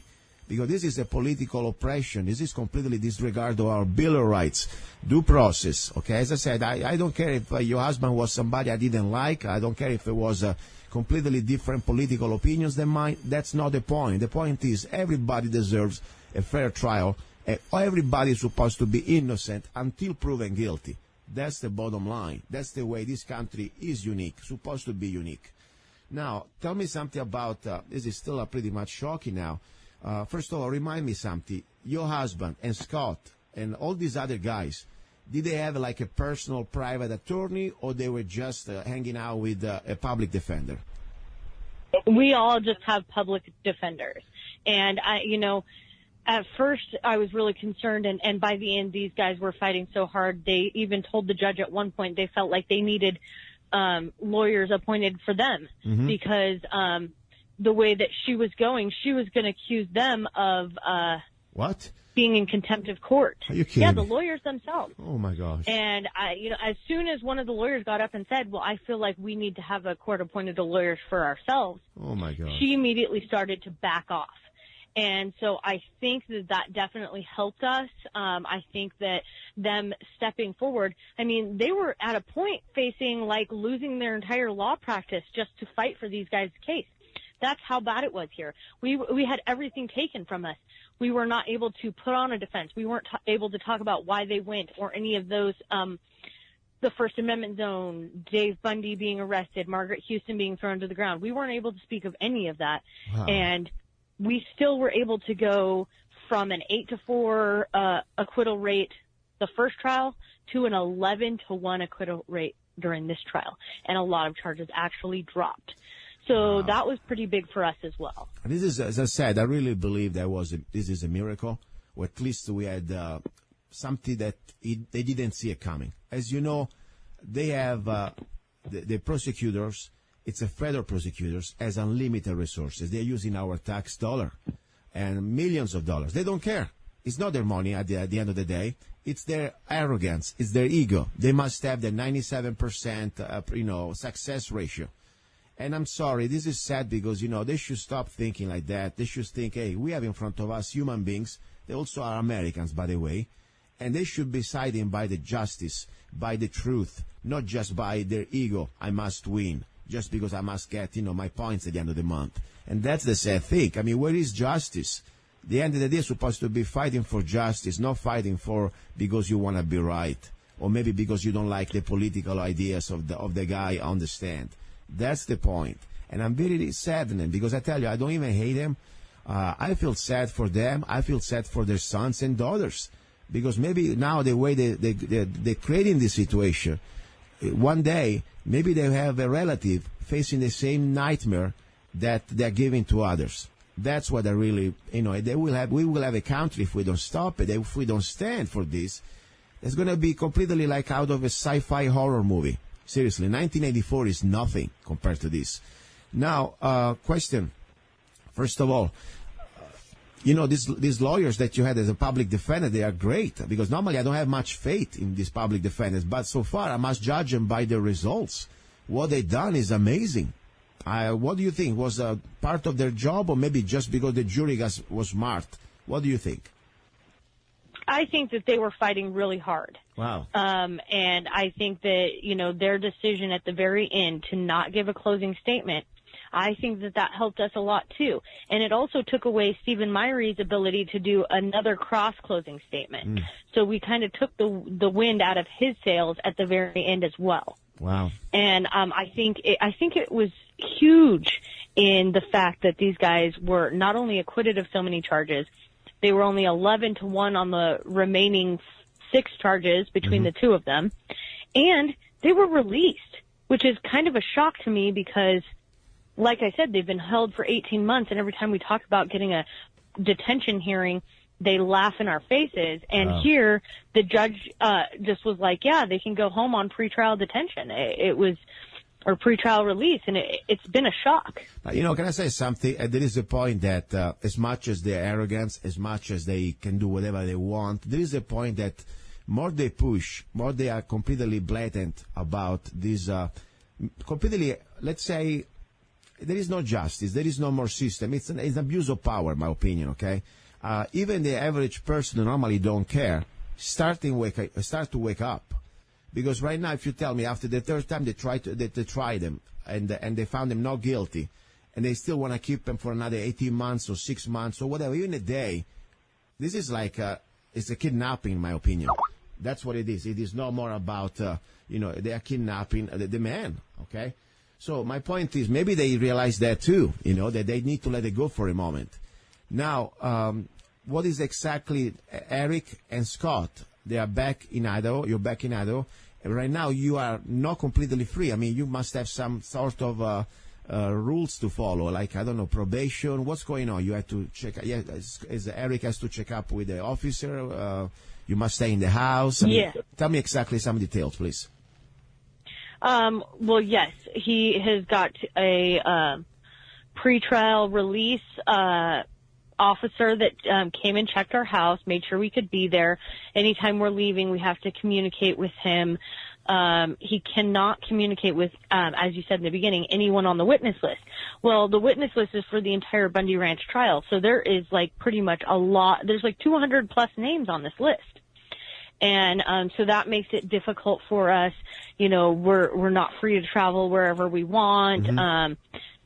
There's a huge laundry list of rules that we have to follow, but we're so glad to, you know, follow those and continue fighting from the outside, because it's going to be that much easier to fight from the outside. And on top, you know, as a family, finally you can, you know, spend some time together. I mean, this is also, listen, I only can even imagine what it means to be in a federal, privately owned prison, okay, when there are real criminals, and you know where, of course, the guards, all these people, unfortunately, you know, you can find decent ones, but you can also find people that somehow they don't like you just because your face, okay? Life can be a nightmare. Even just the food can be a nightmare. Even just always watching over your back. I mean, we have no idea, especially when you know that you're innocent, especially when you know you've been found innocent. I mean, if I was guilty, you know, are you a gangster? You know what? That's fine. That's your life. You chose it. But when you're a family man, you're a working guy, you've done nothing, there is no harm, and nobody got hurt, and on top you know that you've been found not guilty, 1 minute would be too much. Seriously. Now, what I'm really disgusted here is about this administration, you know. And don't get me wrong, better than what we could have with the other side, but still, I'm not happy. Because we have now an attorney general that's supposed to pretty much be under the, let's say, working for the president. At least, you know, he's been appointed, let's put it this way. You're supposed to be working for justice, number one. That's the way I look at this. But put it this way, the president has some sort of authority to at least give him some directions. Now, Mr. Session, the last time, correct me if I'm wrong, probably a few weeks ago, just before the trial, he was congratulating the prosecutor when he came to Las Vegas about the great job they're doing about the Bundy's case. Am I right or wrong? Yes, he actually said he commemorated them heading out this case, but wouldn't comment on the case or pick sides, which I believe his comment was already picking sides. Yeah, already picked side. You know, he was congratulating the prosecutor. What you want to say more? So my point is, and he knew before he opened his mouth, he got an idea what's going on, okay? Now, the point is the jury, this is a federal jury, again, for the second time, found this man not guilty. At this point, if there was any type of really change in this administration from the other one, maybe we say, first of all, this is tax dollar at work. We should really looking for the real criminals. Maybe we should really go for the real bad people rather than wasting all this time and resources. I mean, you have an idea how many millions they spent over this case? Just an idea. Can we get any numbers here? I believe after the first trial, it was something like 1.6 million, and then after they said that number, they wouldn't even say any more numbers because it's so the price is so large that the American people would be outraged to know that they're spending this much money to try to maliciously prosecute these guys. Exactly. And now this is the third time, you know. Let's say this is even something that's why I wanted you on the show today, more important, not just because I wanted to know what's going on, I think it's very important, but because I want to start to say, listen out there, I don't care who you are, I don't care where you are, but if you live in this country, we still have a voice. And at that point, we need to do our little part. As I said, let's go back to read our Bill of Rights. Let's go back to read the basic foundation of this country. If we believe that somebody that already been found not guilty twice should be tried the third time, we have the right to at least express our opinions to our man called president, and of course, and also to the attorney general. But most important, the president, because we did not vote for the attorney general, we voted for the president. And now, you know, just today, we have the news that President Trump pardoned Sheriff Joe Arpaio. And you know what? In my opinion, honestly, I believe that Arpaio, for the first time, found out what means when you don't have anymore a constitutional trial. Because what I understand, he didn't have a jury. He was pretty much sentenced by a judge. So I believe that everybody that facing charges over $20 is supposed to have a jury. So I believe that pardon is fair, in my opinion. But the sad thing is, what is not fair that the same reason that the same type of pardon that Arpaio got, all these people right now, like your husband, like, all these bandits, political prisoners, supposed to have not even a pardon because they found no guilty. They're supposed to say, it's time to knock it off, AG, Attorney General. It's time to knock it off. Stop it. That's what he should say, in my opinion. What do you think? Am I too extreme? No, I think that you're absolutely right. I think that, like you said, everyone deserves a trial by jury, especially when they're facing hard time. And I believe that, unfortunately, the acting Nevada U.S. attorney is Stephen Myrie, and I feel that he has taken this case personal. Based on some of the things he said to Eric in Eric's detention hearing. He called him a slithering coward that got down behind the Jersey barrier and hid, and that if he was let go, he would hide again. And the only thing more dangerous than a coward is a coward with a gun. Wow. Yeah, this is very personal. That is not something that a prosecuting state of Nevada prosecuting attorney should be saying. Yeah, it's true. I mean, this is not professional. You're supposed to dare judge the facts, or at least prosecute the facts, the judge, but not start to get into these personal comments about him. Listen, I know I cannot talk to Eric, but I want to ask you something. What did you do beautiful the first thing when you came back home? What was it? You had a dinner? Did you, listen to some music, hug each other? Look at the stars, pray? What happened? I'm curious to know what happened. Well, we did a lot of those things on the way home. We stopped and watched the stars, listened to some of his music that music is huge for Eric, and he was taken away from it for so long. So he got to play all of his music on the way home. And then when we got home, we cooked some steaks and went for a hike in nature, because I think that's what these guys really miss so much. I think one of the first things they all wanted to do was go to a park and touch grass. Look up and see the moon, look up and see the stars. And you don't realize how much you'll miss that until it's gone. Yeah, no, I was thinking the same, seriously. Little things that sometimes we take for granted, just to sit down at the table and you have all your family around and you can say, oh, thank God, we're here, we can enjoy our dinner, we can talk about things, and maybe we can go out tonight, look at the stars, listen to some music, give me a hug. Let's live together, all the family. I mean, something that seems so average. It is magical. It is priceless, especially when you never had a chance to almost see it anymore. I mean, seriously, 18 months is bad, but when you face 100 years, you realize that really this could be the last time you ever done it. So I'll tell you, for sure, as a human being, I'm sure, your husband, he must have grown a lot. I mean, there are some experiences that they make you mature and maybe look at life in a completely different way. Of course, I cannot speak for him, but I can guess. What do you think? Do you see him change a little bit for the better or for the worse? I think that he's changed for the better because, like you said, you do appreciate the smaller things once they've been taken away from you for a while. But I also know it's going to be hard acclimating to the outside world. They've been held for over 18 months,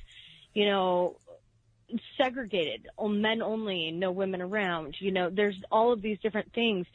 I know one of the things he said is he's been so used to keeping his little area so clean, he gets in trouble anytime things are left out, that the kids just going around and leaving something out, it's like nerve-wracking for him. So he's got a long way to come. Yeah. And we're not done with this. We're looking at possibly having to go back in a month, back to Vegas, and do this all over again. Wow. Well, as I said, now I would like to do this something. As I said, it's a little humble local radio show, but I know through the internet we are reaching more people.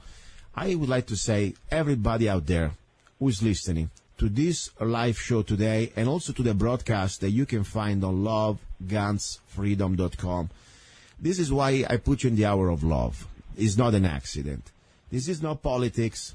This is not about left or right. This is not even about the justice system anymore. This is about love. Love for another human being. Love for also every human being out there who deserves justice. And we know evil can take different faces, because when you have your life destroyed, your business gone, your job gone, your saving gone, your kids that you missed already probably a couple of birthdays, and you may face all this multiplied by forever, 100 years, it means it's forever. We need to step up if we believe in good, if we believe in love. So that's all I can do. I'm just a regular guy, and probably, I'm sure, they talk about me, as you told me already. I don't know exactly what type of surprise they're waiting for me, they're doing for me, but I don't care. I'm here like I've been here since the beginning when your husband was arrested, and I always said the same thing, and I will say the same things. Thank God that day, people like your husband were there, because when I saw for the first time in my life unarmed American people like me and many others, I was there as a member of the media, but many other people, they were also as, peaceful protesters. But doesn't matter, I have my own personal opinions too. It's still my right. We having face-to-face loaded guns pointed at us just because we were exercising our First Amendment. I was really say, okay, now all they need somebody start shooting. And I really believe in the deepness of my heart, the only reason why they didn't shoot, because they realized that maybe there could have been repercussion if they were doing something so criminal to unarmed American people. And the sad thing is, if they do that type of behavior, facing a loaded gun to drug dealers, jumping the border, they were probably going to be prosecuted or get sued. That's the story, what happened in the past in other situations. So this is very sad. So what I'm saying now is this. We should call the president, in my opinion. I know probably we feel like sometimes a little voice, but doesn't matter. All start with a little voice. So I think we should call President Trump and say, President Trump, you need to look into this. As much as you look into the Sheriff Joe Arpaio, you need to look into this. We don't even ask for a pardon here. The man had already been found not guilty. Just tell to your AG, Attorney General, to let it go. What do you think? Am I out of place for this, or maybe it's a good idea? Absolutely. I think that that's a good idea. That's what I've been talking about since the beginning, is that we need to call, but we need to focus on the money. We need to tell them, you know what? You have spent enough of the taxpayers' dollars on trying these guys. And the taxpayers, don't want to foot the bill for a third trial when it was 11-1. And because I know a lot of the time we go in and we're asking for something, we're like, look into this. But we really need to focus on stop wasting our money. We are the taxpayers. We give you the money, and you're supposed to use it accordingly to help the communities, to help the towns, to help the states. And this doesn't help anyone. And if you look at all of the budget cuts that they're doing all over the place, yet they're feeding millions of dollars into this case and trying these guys over and over again.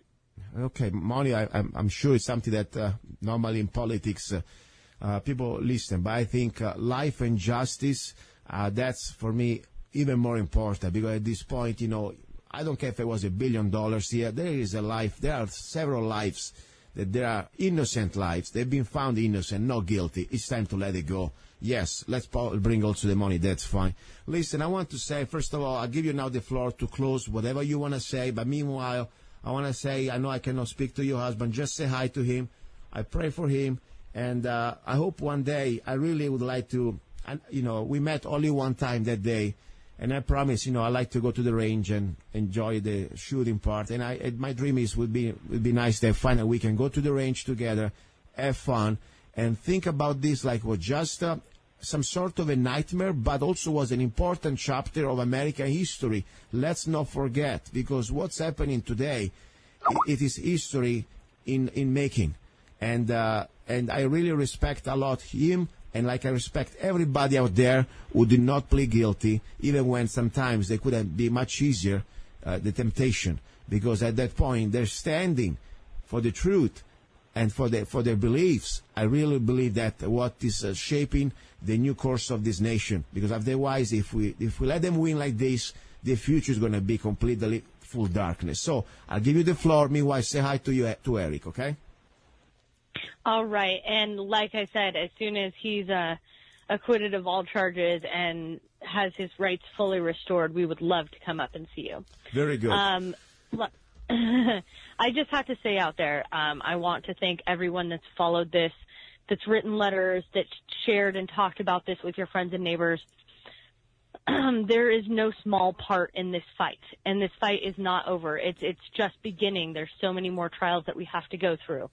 And I just appreciate everyone's support and everyone paying attention, because that's really what is making the difference here, is the fact that they're not able to sweep this under the rug, and for all the people to just forget about these guys. That's why they waited 2 years to arrest them.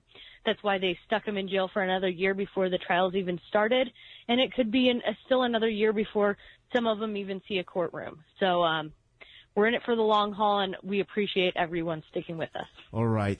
Thank you very much, Andrea. This was Andrea Parker, the wife of Eric J. Parker, that, of course, he cannot be on the show right now because I'm one of the 200 potential witnesses, so the court says that I cannot talk to him. That's fine. This is the update. Now, little break. Then we have a special call from Germany. I'm curious to know what she has to say.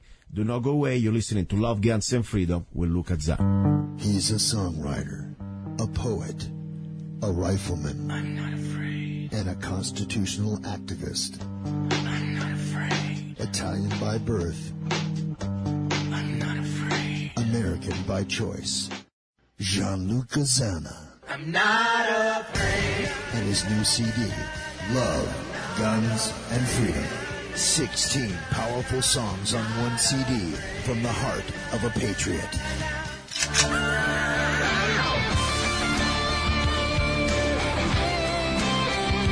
For download or to order the CD, go to www.lovegunsfreedom.com. That's www.lovegunsfreedom.com. Lyrics for your mind, music for your heart. Gianluca-Zanna's new CD, Love, Guns, and Freedom. Here we go. We are back. You're listening to Love, Guns, and Freedom with Luca-Zanna. This is the hour about love. As I said, this is an hour where normally, I try to even avoid to talk about politics because I don't believe in politics. I believe in what is right or what is wrong. I believe in freedom or complete tyranny. That's what it's about. And as I said, on the show, we don't talk about just things normally you hear on the radio, on TV. We talk about topics that normally nobody else or no other commercial station really wants to touch. Among those, one of the things I really learned the last few years was, probably not even 1.5 years, was the topic about targeted individuals, mind control. The first time when I heard that, I said, you know what, this is a bunch of crackpot. Seriously. I thought it was a bunch of crazy stuff. But guess what? That's why you need to have an open mind. Because when you realize that, first of all, many of the things we've been told, they were lies, I always now have the respect for everything you tell me to have at least an open mind, to take the time, to analyze it, to do the researches, and then say, okay, let me look into this. And unfortunately, as I said many times, it is a reality. Now, it doesn't mean that everybody I bring you on the show that claims to be a target individuals, it is. Maybe some people that they need just some help. But I really do believe, though, that governments, or at least some parts of the government, and I say governments around the world, this is not just an American problem, they've been using science to completely alterate the behavior or control the behavior of their subjects. And I use the word subjects by intention because that's exactly the final goal, to subjugate us, to control us. And they may maybe try this experiment on small scale on just some selected, group of people. And maybe, who knows, they are trying to do one day to mass scale. All I know is that we have enough evidence.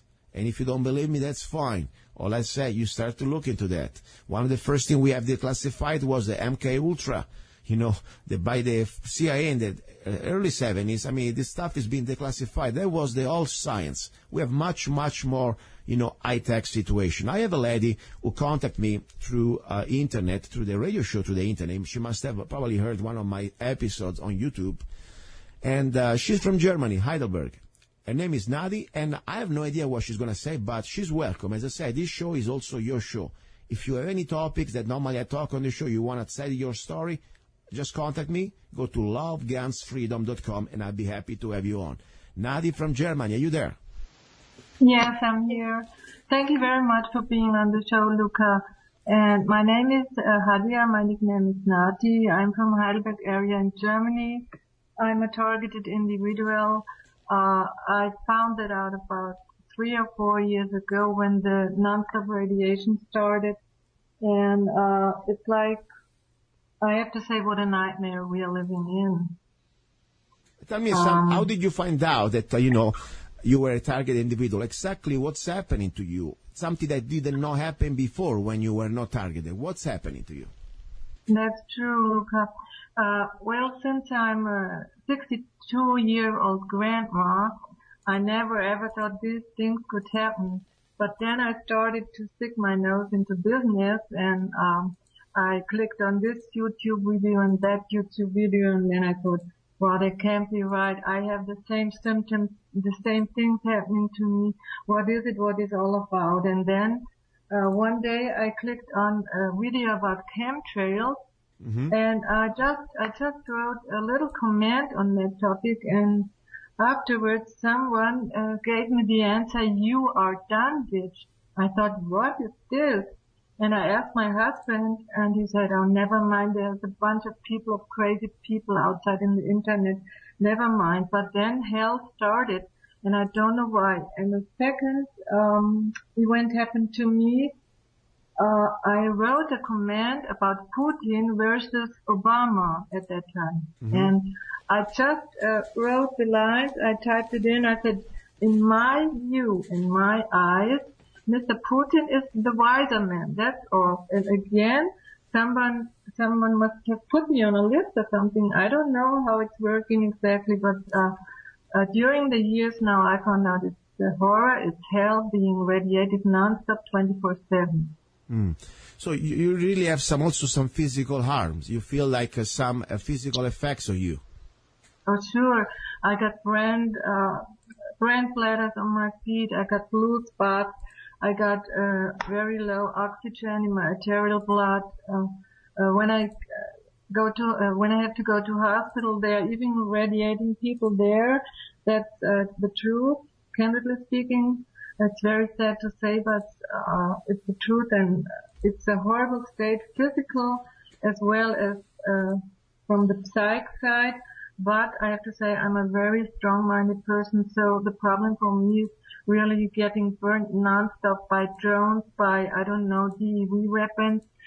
They're gang stalking, they're torturing me. This is really, it's hardly bearable. Let me explain exactly, because I had similar stories like yours. You don't know each other. You live in different parts of the world. There's a guest that I had on my show are claiming, and they also have evidence. And of course, I'm a radio host, okay? I cannot say that I was there and I see what's going on, but I'm just repeating what they are sharing with us. That pretty much they have, first of all, this sort of real physical attacks, normally with also electromagnetic or, let's say, like almost microwaves, things that really makes your body like start to change. I mean, boiling or heating or getting hot. I mean, it could be something that could be really almost like a slow torture. Then there is another aspect also, that's something that this sort of technology that we prove that it's real. This voice-to-skull technology, you can buy also some machine, low-tech, because of course government has much more powerful machinery that they can imprint or they can somehow share in your mind, just pointing this sort of a weapon towards you, voices that nobody else can hear, but you can hear. And that would be another thing that normally they drive you crazy. I mean, they make you believe things that you don't want to even listen to it. So the only question I always say, why? We can guess. We don't know exactly why this is happening.